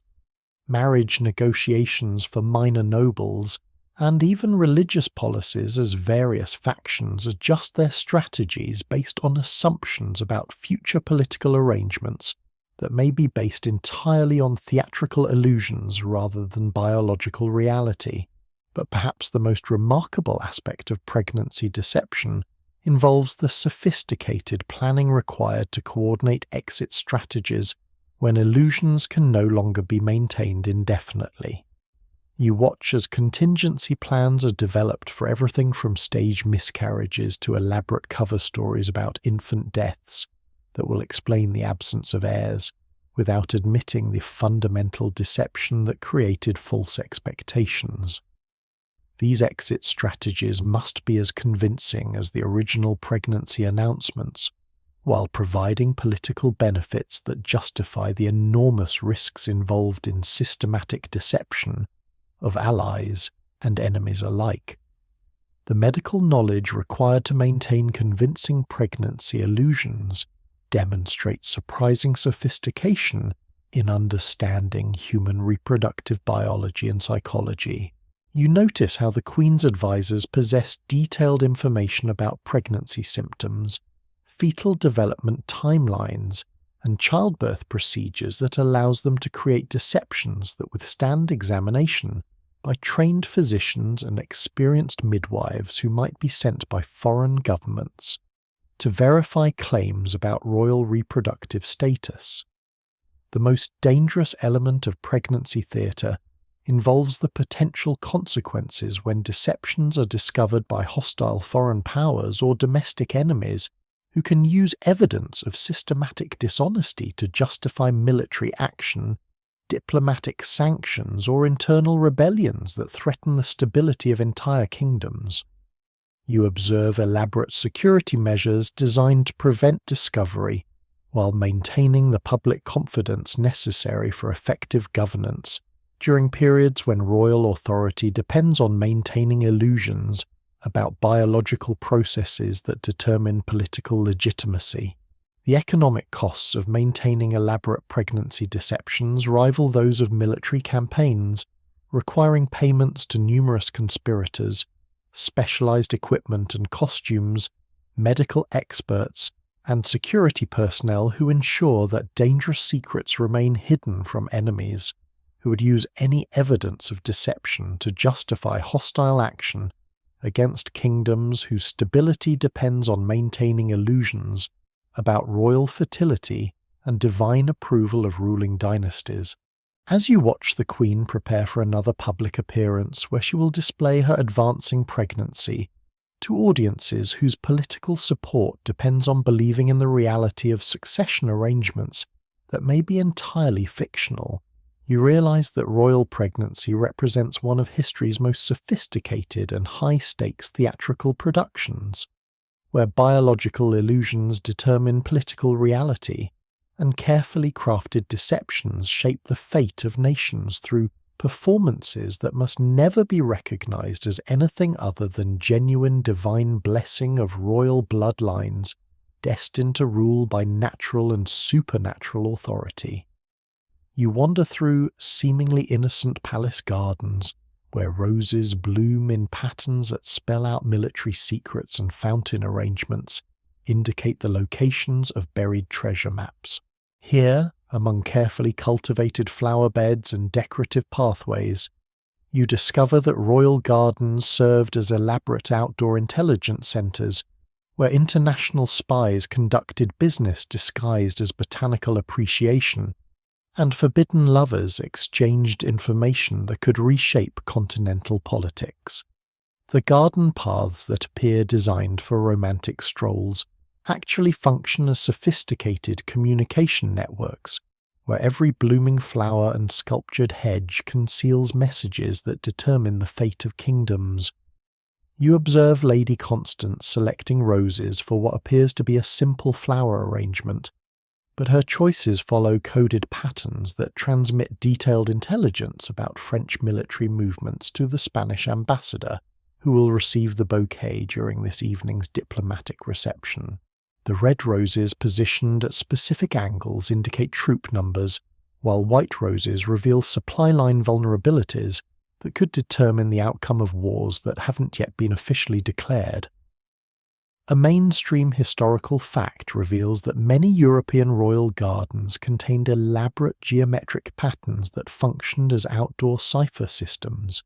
where the positioning of plants, statues, and pathways created visual codes that could communicate complex information to observers trained in botanical cryptography. The most ingenious aspect of garden espionage involves the use of seasonal changes to create time-sensitive messaging systems that automatically update intelligence based on natural cycles that appear completely innocent to casual observers. You watch as spring bulbs emerge in patterns that indicate changing political alliances, while autumn leaf colours reveal economic intelligence about harvest yields and grain reserves that affect military planning throughout Europe. The gardens function as living documents that constantly evolve to reflect current intelligence without requiring any human intervention that might expose the communication system to enemy observation. But the psychological sophistication of garden intelligence extends far beyond simple code transmission, to include elaborate manipulation techniques that exploit the romantic associations people have with natural beauty and private gardens. You observe how strategic placement of benches, arbours, and secluded pathways creates opportunities for seemingly accidental encounters between people who need to share sensitive information without arousing suspicion from court observers who monitor formal diplomatic meetings and official correspondence. You discover that the garden's acoustic design incorporates principles that would impress modern sound engineers,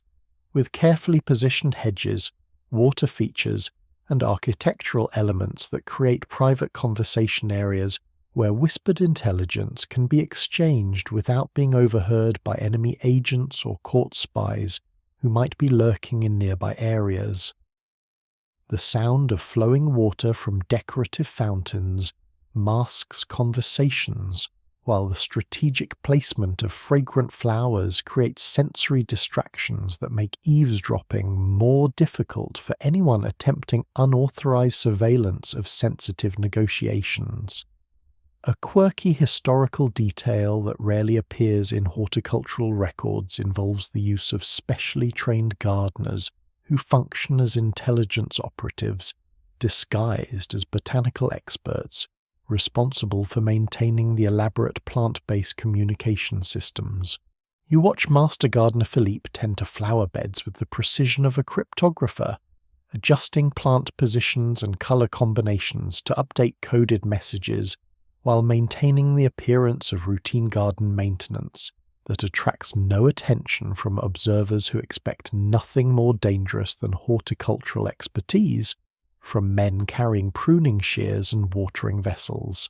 The international scope of garden intelligence networks rivals anything developed by modern espionage agencies,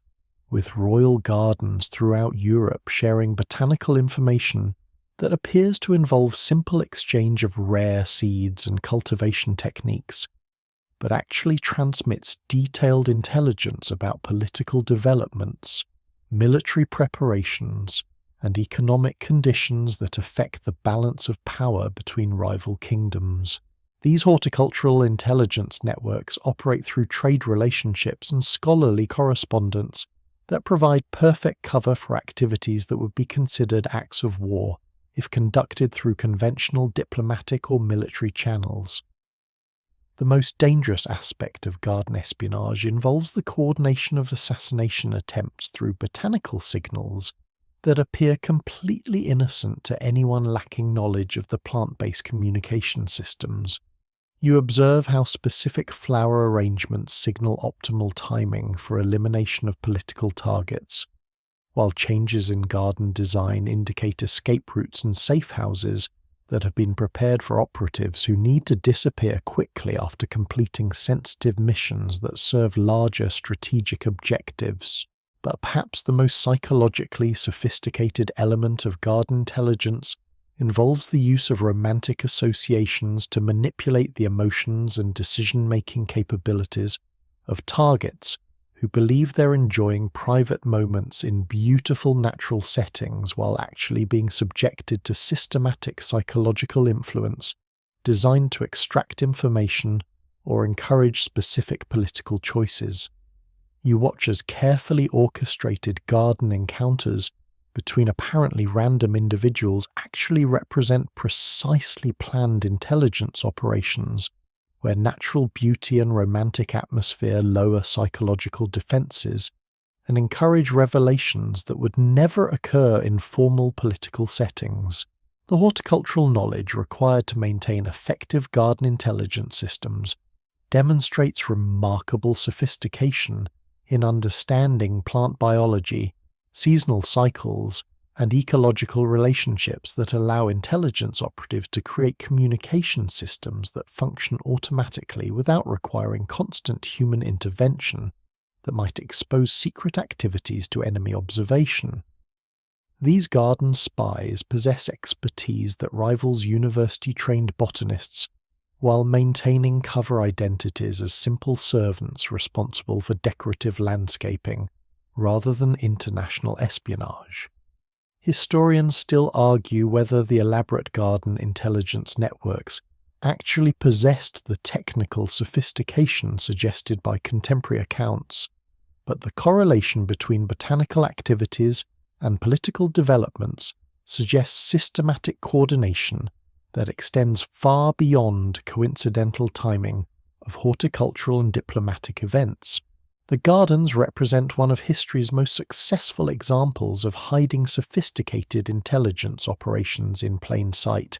by exploiting expectations about natural beauty and recreational activities that make surveillance and communication networks invisible to observers who see only decorative landscaping rather than operational infrastructure. The economic implications of maintaining elaborate garden intelligence systems prove substantial when you consider the resources required for importing exotic plants, training specialized personnel, and coordinating activities across international boundaries while maintaining perfect cover identities that withstand scrutiny from enemy agents trained to detect deception in even the most innocent-appearing activities and relationships. As evening approaches and torches begin to illuminate pathways through gardens, where every shadow might conceal a spy, and every flowering bush might transmit secrets that determine which kingdoms survive the coming season, you realize that these supposedly peaceful natural spaces actually represent some of history's most sophisticated and effective intelligence networks, where beauty and tranquility mask activities that shape the fate of continents through methods that leave no trace except the careful arrangement of flowers that bloom and fade according to natural cycles, that camouflage artificial purposes serving the endless human appetite for power, control, and survival, in a world where information determines who lives, who dies, and who rules. You climb spiral staircases to castle towers where shadows dance independently of candlelight and mirrors reflect faces that aren't actually in the room. Here, in chambers where the boundary between natural and supernatural becomes deliberately blurred, you discover that royal women wielded superstition like a precision weapon, using seances, mysterious apparitions, and carefully orchestrated hauntings to manipulate weak-willed kings and terrify political rivals. The ghostly phenomena that supposedly plagued royal castles weren't always supernatural visitations. They were sophisticated psychological operations designed to control powerful men through their deepest fears and spiritual vulnerabilities. You watch Queen Catherine de' Medici prepare for what appears to be an innocent evening of spiritual consultation, but the séance she's arranging involves elaborate stage machinery hidden behind tapestries and coordinated performances by actors trained to impersonate deceased relatives of the French king, whose political decisions need supernatural guidance toward outcomes that serve her Italian political interests. A mainstream historical fact reveals that several European queens maintained extensive networks of fortune-tellers, mediums, and spiritual advisors who specialized in creating convincing supernatural experiences that could influence royal decision-making through carefully crafted messages supposedly delivered by divine or ghostly authorities. The technical sophistication required to create convincing supernatural phenomena would impress modern special effects artists with its ingenuity and attention to psychological detail. You observe hidden mechanisms that create mysterious sounds, moving shadows, and even tactile sensations that simulate ghostly touches during seances designed to convince participants they're experiencing genuine supernatural contact rather than elaborate theatrical productions. The psychological manipulation involves understanding exactly which fears and guilt-driven memories will make specific targets most susceptible to supernatural influence that appears to come from beyond the grave, but actually originates from very earthly political calculations. But the most ingenious aspect of royal supernatural manipulation involves the long-term psychological conditioning that makes targets increasingly dependent on spiritual guidance that gradually shifts from providing comfort to controlling behavior through systematic exploitation of religious fears and superstitious beliefs. You watch as Queen Catherine uses a series of apparently supernatural experiences to convince the king that his deceased mother disapproves of his current military policies and demands strategic changes that happen to align perfectly with political goals that serve Catherine's interests rather than French national priorities. You discover that the most effective supernatural manipulation often involved exploiting genuine religious beliefs and cultural superstitions, rather than creating entirely fictional spiritual experiences. The queens who mastered these techniques possessed sophisticated understanding of theology, folklore, and psychology that allowed them to create supernatural encounters that felt authentic, because they incorporated elements of genuine spiritual tradition while directing those traditions toward specific political outcomes that served earthly rather than heavenly purposes. A quirky historical detail that rarely appears in religious histories involves the elaborate training programs that certain royal courts maintained for actors and technicians who specialized in creating convincing supernatural phenomena during private spiritual consultations and public religious ceremonies. You observe rehearsals where performers practice the subtle skills required to impersonate deceased relatives, deliver prophetic messages with appropriate supernatural authority, and create physical effects that simulate divine intervention while avoiding detection by participants who might become suspicious if they discovered the theatrical nature of supposedly spiritual experiences. The international implications of supernatural manipulation extend far beyond individual royal courts, to include diplomatic strategies that exploit the religious beliefs and superstitious fears of foreign rulers who make political decisions based on spiritual guidance that may actually originate from enemy intelligence operations disguised as divine revelation. You watch as Catherine coordinates with networks of fortune tellers and religious advisors throughout Europe to create supernatural experiences that influence military planning, treaty negotiations, and succession decisions in multiple kingdoms simultaneously through carefully orchestrated spiritual campaigns that appear completely independent of political interference. The most psychologically complex aspect of supernatural manipulation involves the emotional toll on queens who must maintain their own spiritual beliefs while systematically exploiting the religious convictions of others for political advantage. You observe how Catherine develops elaborate mental compartmentalization techniques that allow her to participate in genuine religious observance while simultaneously orchestrating fake supernatural experiences that directly contradict the spiritual principles she claims to embrace in her public religious life. But perhaps the most dangerous element of royal supernatural manipulation involves the potential for these techniques to backfire when targets discover the deception behind supposedly divine guidance, or when rival courts develop counter-supernatural strategies designed to expose and neutralize spiritual manipulation. Attempts through competing claims of supernatural authority that create theological conflicts with serious political consequences. Historians still argue whether the supernatural phenomena reported in medieval and Renaissance royal courts represented genuine spiritual experiences, elaborate deceptions, or psychological manifestations of political stress that created shared delusions among court members who desperately needed divine guidance to navigate impossible political situations that exceeded normal human capacity for rational decision-making under extreme pressure. The economic costs of maintaining elaborate supernatural manipulation programs rival those of conventional military operations,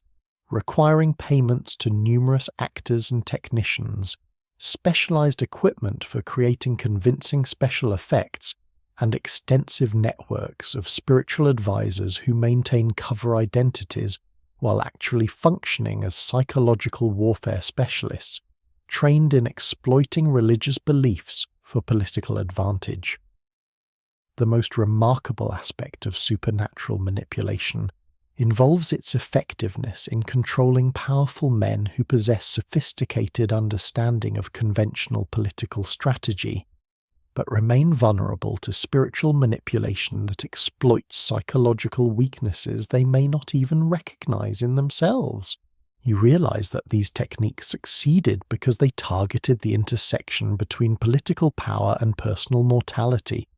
exploiting the fears and guilt that inevitably accompany decisions involving life, death, and the exercise of absolute authority over other human beings. The training required for effective supernatural manipulation involves psychological education that would impress modern therapists and religious counselors, because practitioners must master techniques for reading spiritual vulnerabilities, identifying religious fears, and exploiting theological beliefs while maintaining perfect performance skills that make artificial supernatural experiences indistinguishable from genuine spiritual encounters in the minds of targets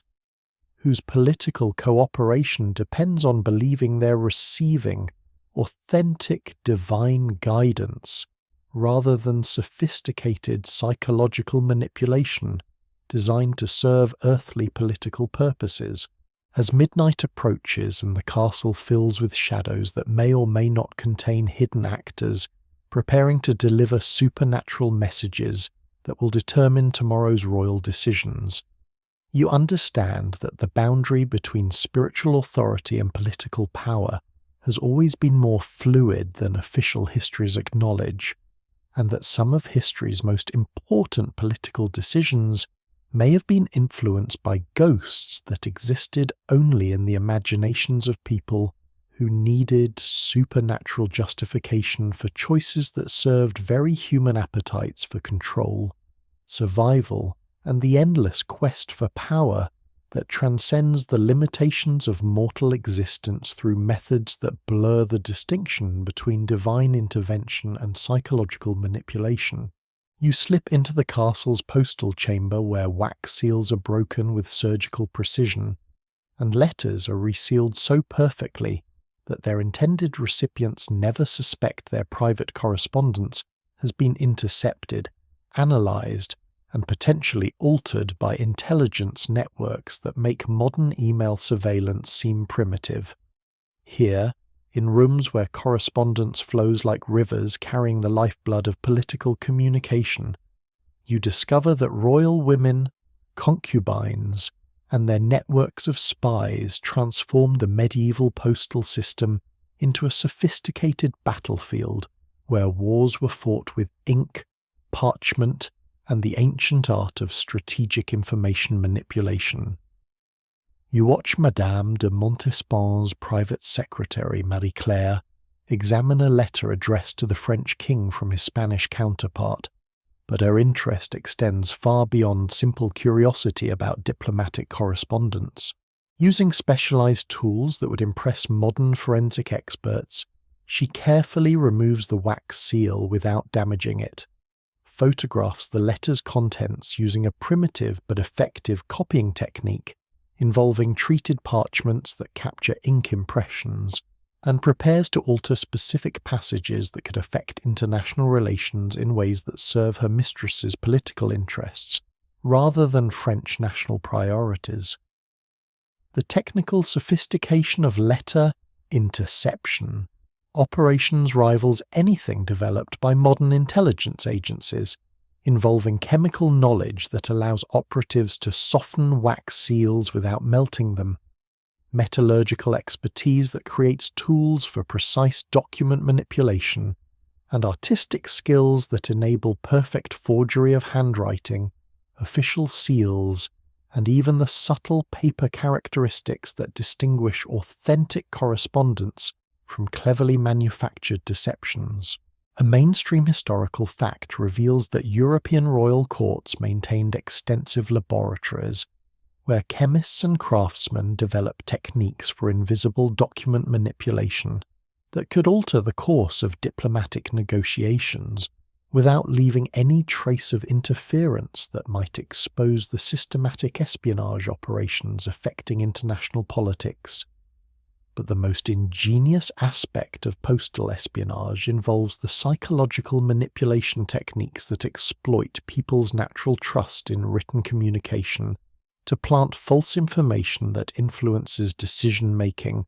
long after the intercepted letters have been delivered to their intended recipients. You observe how Marie-Claire subtly alters key phrases in diplomatic correspondence to create misunderstandings between allied kingdoms, adjusts economic data to influence trade negotiations, and even modifies personal messages between royal family members to exacerbate existing tensions that serve French political objectives.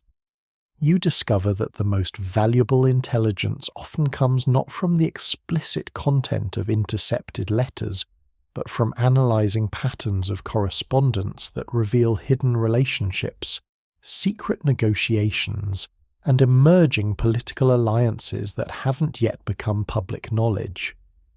The postal intelligence networks maintain detailed databases of who corresponds with whom,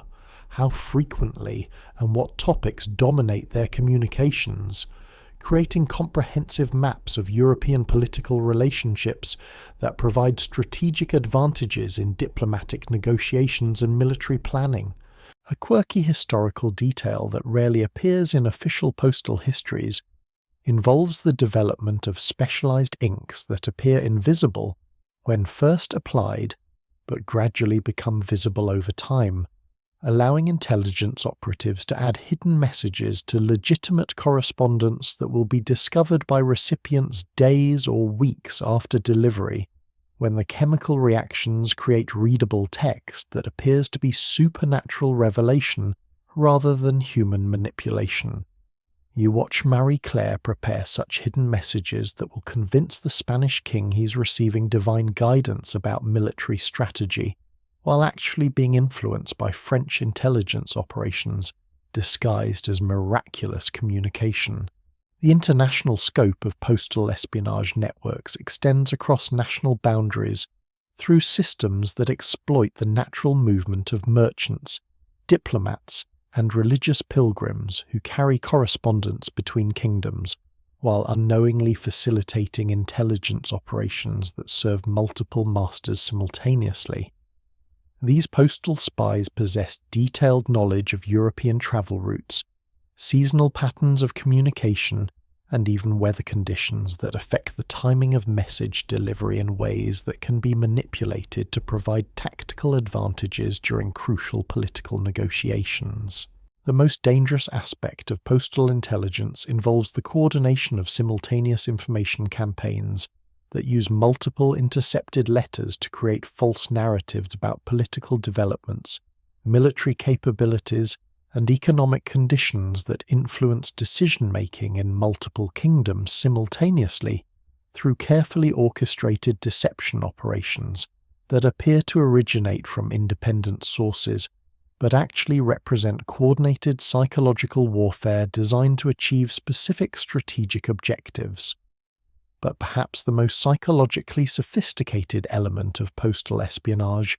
involves the use of genuine personal information extracted from private correspondence to create emotional manipulation campaigns that exploit the intimate relationships, family secrets, and personal vulnerabilities revealed through intercepted letters between people who trust their written communications to remain private and secure from enemy observation. Historians still argue whether the elaborate postal intelligence networks actually possessed the technical capabilities suggested by contemporary accounts,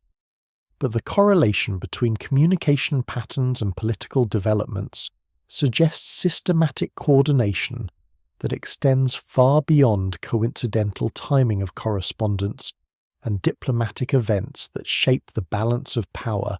between rival European kingdoms during periods of intense political competition and military conflict. The economic implications of maintaining sophisticated postal intelligence operations prove substantial when you consider the resources required for employing skilled forgers,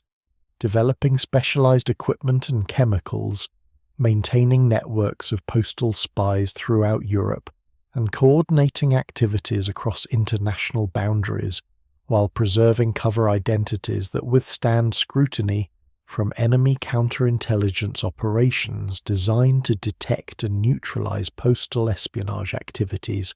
The training required for effective postal intelligence work involves skills that would impress modern forensic experts and intelligence analysts, because operatives must master techniques for document analysis, handwriting forgery, chemical manipulation of paper and ink, psychological profiling of correspondence patterns, and coordination of complex information campaigns that require precise timing and flawless execution to achieve political objectives without exposing the systematic nature of postal surveillance and manipulation operations. The most remarkable aspect of postal espionage involves its invisibility to the people whose correspondence is being systematically monitored, intercepted and manipulated by intelligence networks that operate within the very communication systems that political leaders depend on for conducting diplomacy, coordinating military operations, and maintaining personal relationships that affect their psychological well-being and decision-making capabilities during periods of extreme political stress and international crisis. As you watch Marie-Claire reseal the Spanish king's letter with wax that appears completely untouched, while actually concealing alterations that will influence tomorrow's crucial military decisions, you realize that the written word has always been a weapon, as powerful as any sword, and that some of history's most important political developments may have been shaped by intelligence operations that transformed private correspondence into public policy through methods that remain invisible to historians who study official documents without understanding the sophisticated manipulation techniques that could alter the meaning and impact of even the most carefully guarded diplomatic communications that determine the fate of kingdoms through ink and parchment rather than steel and gunpowder. You enter the royal cosmetics chamber where gilded mirrors reflect more than beautiful faces. They show the deadly artistry of women who transformed beauty routines into sophisticated assassination techniques. Here, among crystal bottles filled with powders that shimmer like stardust and oils that smell like paradise, you discover that palace beauty treatments served as elaborate delivery systems for political elimination and mind control that would make modern chemical warfare experts envious of their precision and subtlety. The rouge on a queen's cheeks might be more dangerous than any battlefield weapon, and the perfume that enchants a king could reshape the fate of nations through molecular manipulation disguised as feminine vanity. You watch Lady Lucretia Borgia's personal cosmetics artist, Isabella, prepare what appears to be a routine beauty treatment, but every substance she selects has been carefully chosen for its psychological and physiological effects on tonight's diplomatic target. The face powder contains trace amounts of mercury that will create subtle cognitive impairment in anyone who kisses the lady's hand, while the lip rouge includes plant extracts that produce mild euphoria in men who come close enough to inhale the aromatic compounds that evaporate naturally from treated skin surfaces. A mainstream historical fact reveals that Renaissance Italian courts maintained extensive laboratories where chemists worked alongside cosmetics experts to develop beauty products that could influence mood, impair judgment, or even cause death through absorption. Methods so subtle that victims never suspected their symptoms resulted from deliberate poisoning rather than natural illness or divine punishment for political transgressions. The technical sophistication of beauty-based assassination techniques rivals anything developed by modern pharmaceutical companies, involving detailed knowledge of human physiology, chemical absorption rates, and psychological responses to various substances that can be delivered through seemingly innocent applications of cosmetics, perfumes, and beauty treatments that appear completely normal to observers who expect nothing more dangerous from women's grooming rituals than enhanced physical attractiveness. You observe Isabella preparing a special foundation that contains microscopic particles of a rare mineral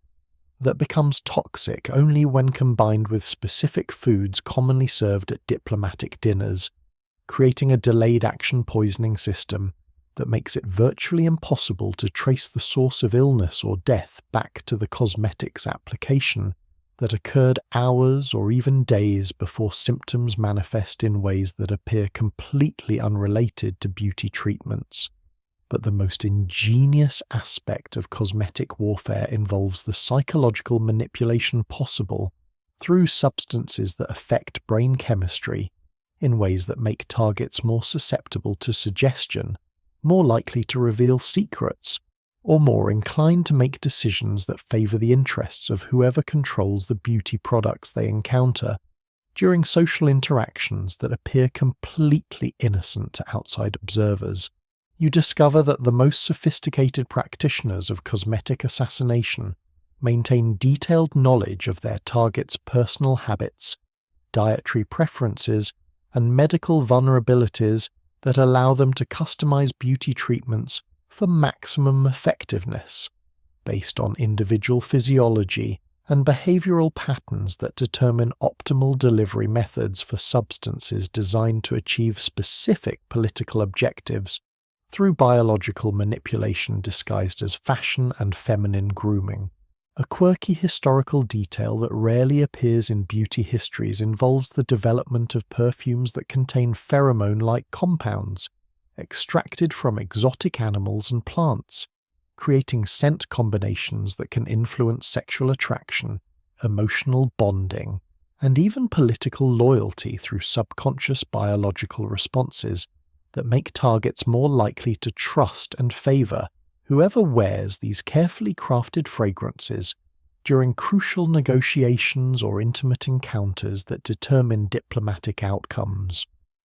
The international scope of cosmetic intelligence networks extends across European courts through systems that exploit the natural movement of fashion trends, beauty products, and cosmetics experts who travel between kingdoms while facilitating intelligence operations that serve multiple masters simultaneously. These beauty spies possess detailed knowledge of chemical compounds, biological effects, and psychological manipulation techniques that transform them into living weapons, capable of reshaping political relationships through methods that appear completely innocent to targets who associate cosmetics with harmless feminine vanity rather than sophisticated warfare.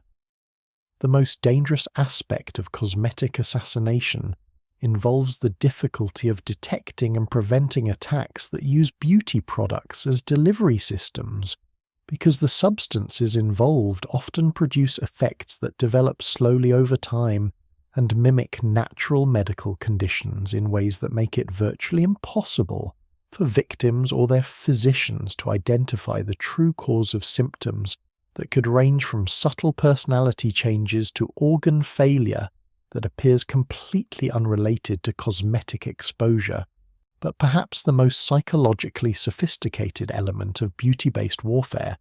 involves the emotional manipulation possible through cosmetics that affect the wearer's own psychology, as well as the responses of people who encounter them,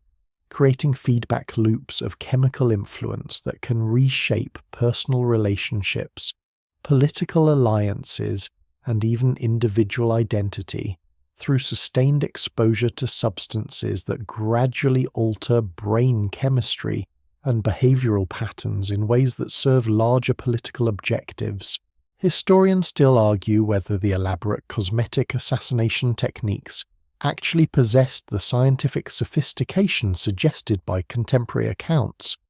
but the correlation between beauty treatments and political developments suggests systematic coordination that extends far beyond coincidental timing of cosmetic applications and diplomatic events that shape the balance of power between rival European courts during periods of intense political competition and social upheaval. The economic implications of maintaining sophisticated cosmetic warfare operations prove substantial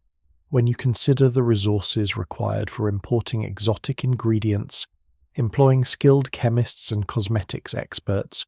developing specialized equipment and techniques, and coordinating activities across international boundaries while maintaining perfect cover identities that make beauty-based intelligence operations invisible to enemy counterintelligence efforts designed to detect and neutralize chemical warfare activities disguised as fashion and feminine grooming. The training required for effective cosmetic warfare involves knowledge that would impress modern pharmacologists and chemical weapons experts,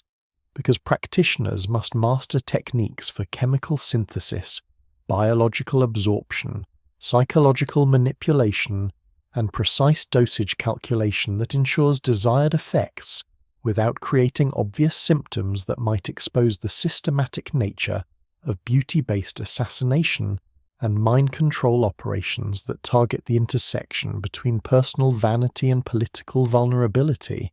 The most remarkable aspect of cosmetic warfare involves its perfect invisibility to targets who willingly participate in their own manipulation by seeking beauty treatments that enhance their physical attractiveness, while unknowingly exposing themselves to chemical influences that reshape their thoughts, emotions, and political decisions through molecular mechanisms that operate below the threshold of conscious awareness,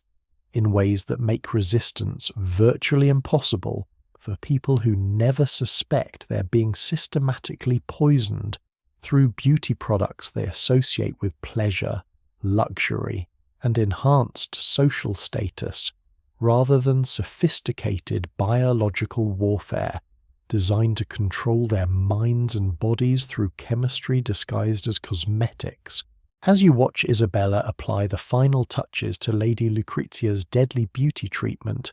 adjusting the precise chemical balance that will determine whether tonight's diplomatic target experiences mild infatuation or complete psychological subjugation, you realize that the ancient arts of beauty and seduction have always been inseparable from the sciences of control and elimination,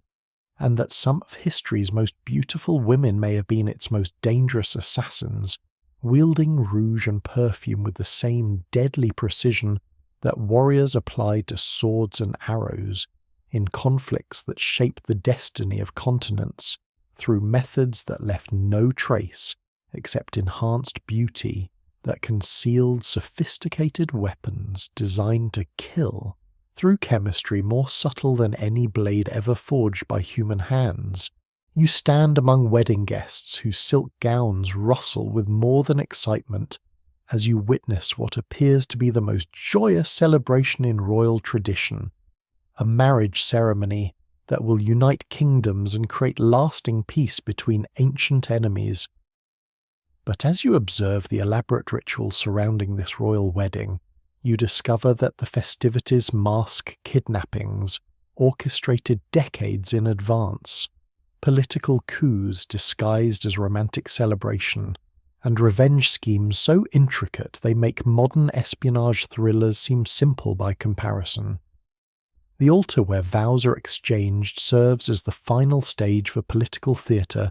that has been rehearsed for generations, where every smile hides deadly intent and every blessing conceals curses that will echo through history. You watch as Princess Margaret of Valois approaches the altar to marry Henry of Navarre,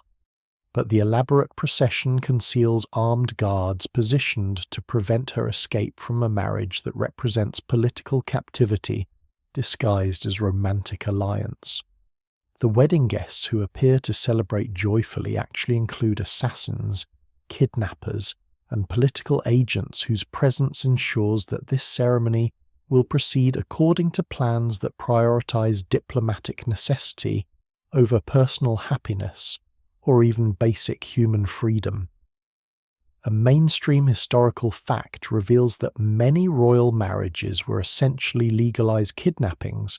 where brides and grooms were forced into political alliances through ceremonies that provided legal cover for what amounted to sophisticated human trafficking operations designed to transfer wealth, territory, and political influence between rival kingdoms through matrimonial contracts that benefited everyone except the people actually getting married. The most ingenious aspect of wedding subterfuge involves the long-term planning required to coordinate events that appear spontaneous but actually represent the culmination of decades-long conspiracy schemes involving multiple generations of political operatives working toward goals that may not become apparent until years after the wedding ceremonies that set larger plans into motion. You observe how seemingly innocent childhood betrothals actually function as sophisticated insurance policies that provide future options for political manipulation, territorial acquisition, and dynastic control that can be activated when international circumstances make marriage alliances strategically valuable for purposes that have nothing to do with romance or personal compatibility, but the psychological manipulation surrounding royal wedding ceremonies extends far beyond simple political coercion to include elaborate deception campaigns that convince participants they're experiencing genuine romantic celebration, while actually being subjected to systematic emotional manipulation designed to ensure compliance with political arrangements that serve larger strategic objectives. You watch as Princess Marguerite receives what appears to be loving support from family members who are actually coordinating her psychological conditioning to accept a marriage that will effectively end her personal freedom, while advancing French political interests that require her sacrifice for the greater good of dynastic survival. You discover that the most sophisticated wedding conspiracies often involve coordinated elimination of political obstacles that might interfere with marriage arrangements, including the systematic removal of rival suitors, inconvenient relatives, and political advisors whose opposition could threaten carefully constructed alliance plans that depend on specific matrimonial outcomes for their success. The wedding festivities provide perfect cover for assassination operations that appear to be unrelated accidents or natural deaths occurring during celebratory periods when increased activity and emotional stress make sudden death seem less suspicious to observers who don't understand the systematic nature of the political elimination campaigns being conducted under cover of romantic celebration. A quirky historical detail that rarely appears in wedding chronicles involves the elaborate protocols developed for ensuring that royal marriages actually achieve their intended political objectives through systematic monitoring and control of the married couple's subsequent behavior, including surveillance systems that track their personal relationships, political activities, and even intimate behaviors to ensure continued compliance with the political arrangements that their marriages were designed to implement and maintain over extended periods. The international implications of wedding subterfuge extend across European political networks through marriage alliances that create complex webs of obligation, influence, and control that can be activated years or decades after the original ceremonies when political circumstances make it advantageous to invoke matrimonial connections for diplomatic leverage, military support, or economic cooperation that serves the interests of kingdoms whose power depends on maintaining extensive networks of familial and political relationships that transcend traditional national boundaries. The most dangerous aspect of wedding conspiracies involves the potential for these elaborate deception operations to create unintended consequences. When carefully planned political arrangements encounter unexpected developments that transform marriage alliances from strategic assets into security liabilities that threaten the very kingdoms they were designed to protect and strengthen through matrimonial diplomacy, that assumes political stability and predictable international relationships that may not survive the complex forces unleashed by wedding ceremonies that alter the balance of power between rival political factions. But perhaps the most psychologically complex element of wedding subterfuge involves the emotional toll on participants who must maintain the appearance of romantic happiness, while knowing that their marriages serve political purposes that may directly conflict with their personal desires, individual safety, and long-term welfare in ways that create cognitive dissonance and emotional trauma that can affect their psychological stability and decision-making capabilities for the remainder of their lives. Historians still argue whether the elaborate wedding conspiracy theories actually reflect the systematic political manipulation suggested by contemporary accounts, or represent post hoc rationalization of marriage arrangements that served obvious political purposes without requiring the sophisticated deception operations that paranoid observers attributed to events that may have been more straightforward, diplomatic negotiations disguised as romantic celebrations that everyone understood were primarily political rather than personal arrangements. The economic costs of maintaining elaborate wedding subterfuge operations rival those of major military campaigns, requiring resources for extensive security arrangements, coordination of multiple intelligence networks, elimination of political obstacles, and ongoing surveillance systems that ensure marriage alliances continue to serve their intended political purposes. Long after the original wedding ceremonies that created legal frameworks for political relationships that must be actively maintained through continued manipulation and control, the training required for effective wedding conspiracy operations involves skills that would impress modern event planners and intelligence coordinators, because successful political marriages require precise coordination of numerous moving parts, including security arrangements, psychological manipulation, diplomatic protocols, and elimination operations that must be executed flawlessly during public ceremonies, where any obvious mistakes could expose the systematic deception underlying events that appear to be romantic celebrations, but actually represent sophisticated political operations designed to reshape the map of Europe through matrimonial arrangements that create new alliances while eliminating inconvenient obstacles to dynastic power consolidation. The most remarkable aspect of wedding subterfuge involves its effectiveness in achieving long-term political objectives through events that appear to celebrate human love and happiness, while actually implementing systematic control mechanisms that can influence international relations for generations through legal frameworks that make marriage alliances virtually impossible to dissolve, even when political circumstances change in ways that make the original arrangements disadvantageous or dangerous for the kingdoms whose power depends on maintaining matrimonial connections that may become liabilities rather than assets, when subjected to the unpredictable forces of historical change and political evolution. As you watch the newlyweds exchange rings that symbolize bonds stronger than steel, while surrounded by guests whose true loyalties serve interests that may require the destruction of everything the ceremony appears to celebrate,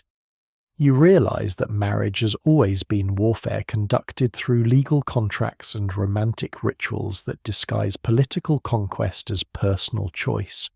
and that some of history's most beautiful wedding ceremonies may have been its most sophisticated military operations, achieving through matrimonial law what armies could never accomplish through conventional warfare in conflicts that reshaped the political landscape of entire continents, through methods that left no battlefield casualties except the personal freedom and individual happiness of people whose lives were sacrificed on altars dedicated to political necessity rather than divine blessing. You slip through heavy curtains into the Queen's final chamber, where shadows gather like mourners, and the air carries whispers that will outlive the dying woman whose secrets have shaped kingdoms for decades. Here, in the sacred space between life and death, you witness the ultimate theatre of royal power, as dying queens reveal long-buried truths that will reshape the future of entire kingdoms, their final words carrying more political weight than armies or treasuries ever could. The deathbed becomes the ultimate confession booth where royal women finally speak the secrets they've guarded with their lives, understanding that approaching mortality grants them the freedom to reshape history through revelations that the living never dared to voice. You watch Queen Elizabeth struggle for breath, while her most trusted advisers lean close to catch every word that falls from lips that have commanded nations and terrified enemies for half a century. But her final hours involve more than simply preparing for divine judgment. She's conducting the most important political negotiations of her reign, using her approaching death as leverage to extract promises, reveal hidden truths, and establish succession arrangements that will determine England's future long after her mortal concerns have ended. A mainstream historical fact reveals that royal deathbeds often became sites of intense political activity, where dying monarchs used their final moments to reveal state secrets, expose treasonous conspiracies, and make revelations that could trigger wars or create peace, depending on how carefully they managed the political impact of information that had been hidden for decades to protect kingdom stability. The psychological power dynamics surrounding royal deathbeds create unique opportunities for truth-telling that would be impossible under normal circumstances, because approaching death liberates dying queens from the political consequences that previously forced them to maintain dangerous secrets about everything from succession legitimacy to foreign conspiracy involvement. You observe how Queen Elizabeth uses her final hours to reveal the location of hidden treasure that could fund military campaigns, expose secret correspondence with enemy agents who've been feeding intelligence to rival kingdoms,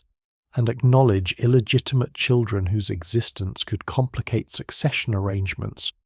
but whose recognition might prevent civil wars that would tear England apart after her death.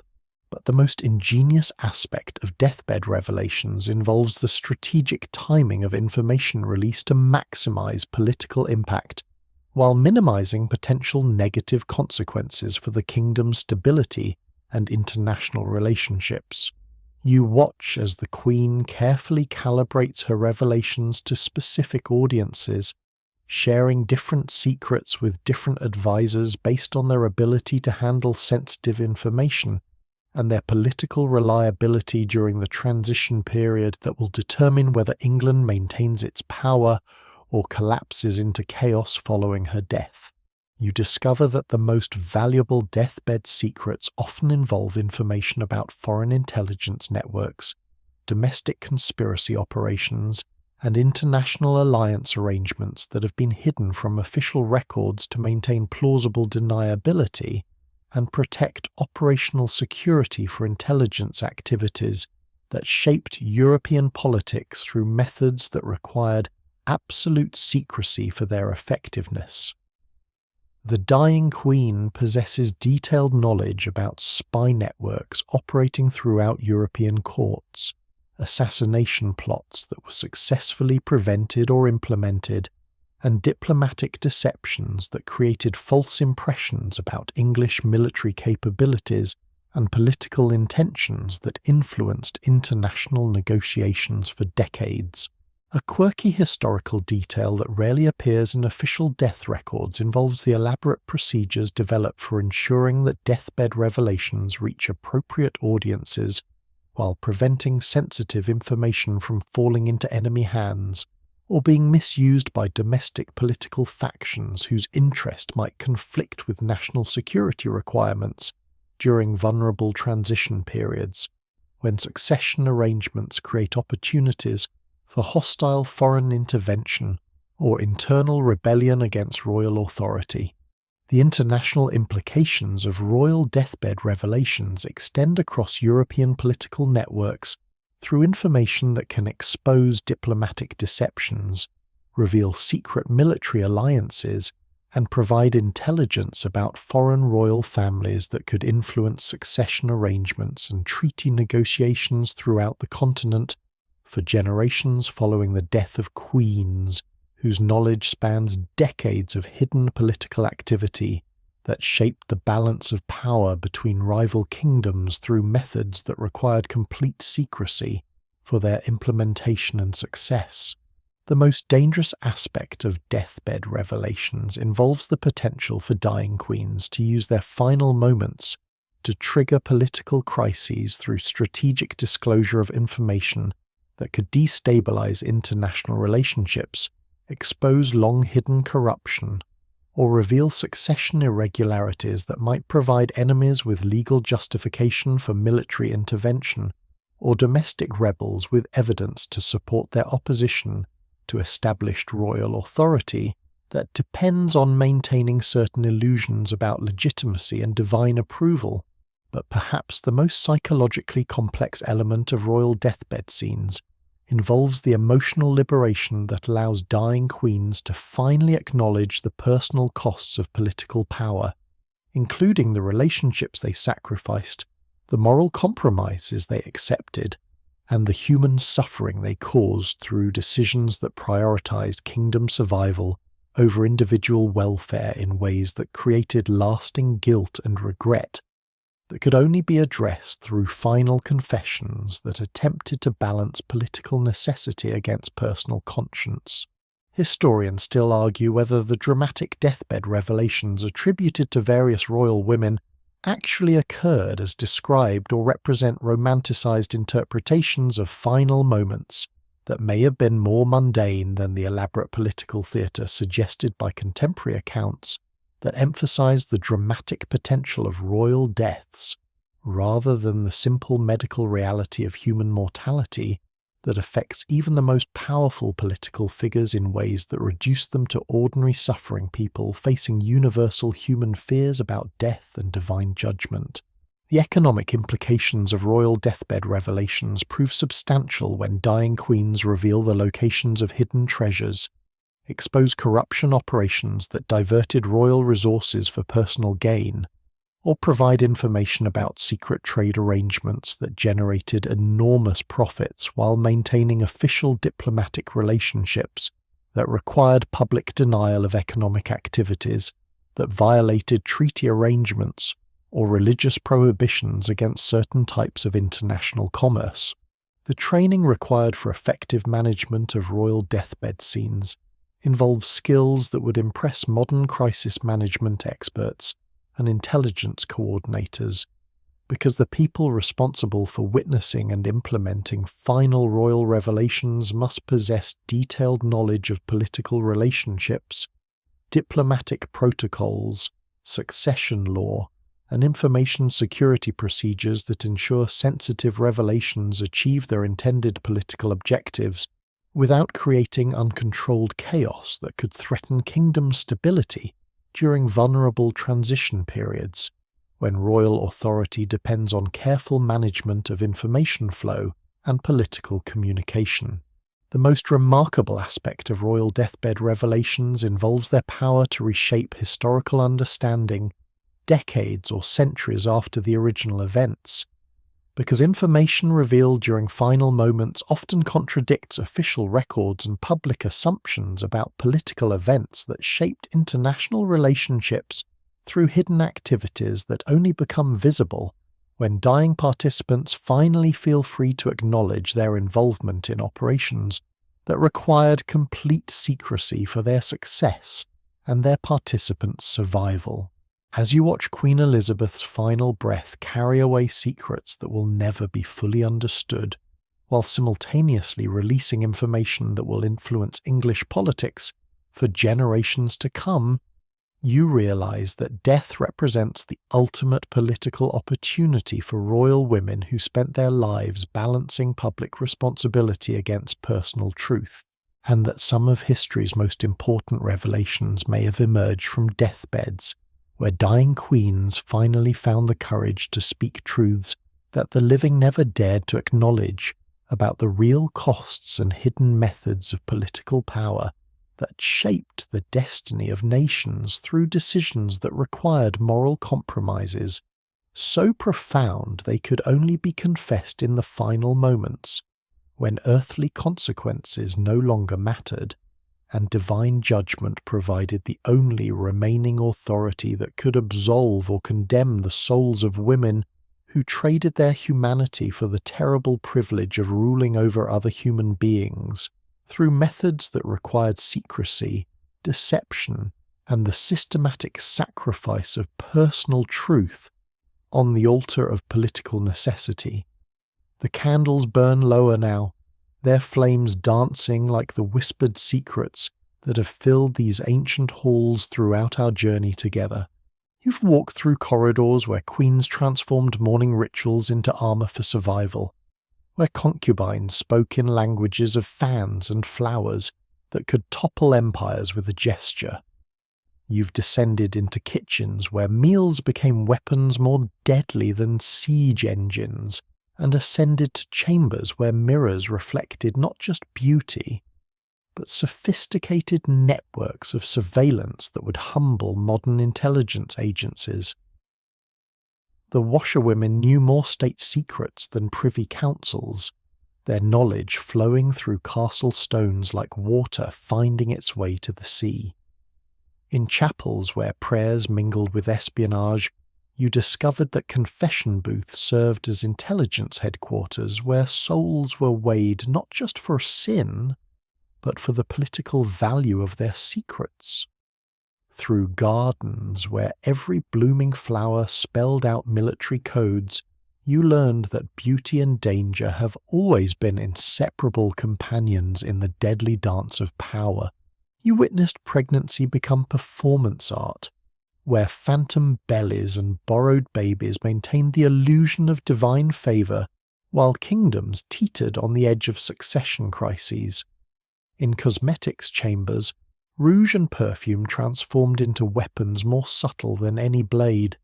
delivering death through kisses and controlling minds through scents that seem like paradise,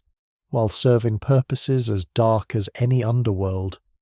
From wedding ceremonies that masked elaborate kidnapping operations to deathbed revelations that reshaped the fate of continents, you've seen how royal women wielded power through methods that history books rarely acknowledge, not through force of arms, but through the patient application of intelligence, psychology, and the understanding that true authority flows not from divine right, but from the mastery of human nature itself. As sleep draws near and your mind processes these glimpses into worlds where survival required the constant performance of elaborate deceptions, remember that these women weren't just queens and concubines. They were pioneers who developed techniques for navigating power structures that sought to destroy them, transforming their prescribed roles as decorative objects into positions of genuine influence that shape the political landscape of entire civilizations. Let these stories carry you into dreams where shadows hold secrets and whispers reshape kingdoms, where the rustle of silk might conceal the sound of history turning on its axis, and where the gentle flutter of a fan could determine whether empires rise or fall with the morning sun. The past speaks to us in languages we're still learning to understand, and sometimes the most important truths hide behind the most beautiful lies, waiting for patient listeners to decode their meanings and learn their lessons about the eternal human struggle for survival, dignity, and the freedom to determine our own destinies, in a world that often seems determined to reduce us to footnotes in stories written by others. Sleep well, knowing that you've touched the hidden histories of remarkable women who refuse to be forgotten, whose secret victories echo still in every gesture of defiance, every whispered truth, and every moment when someone chooses courage over comfort in the endless human quest for authentic power that serves life rather than death, creation rather than destruction, and hope rather than the fears that have always sought to silence the voices that dare to speak truth in the face of impossible odds.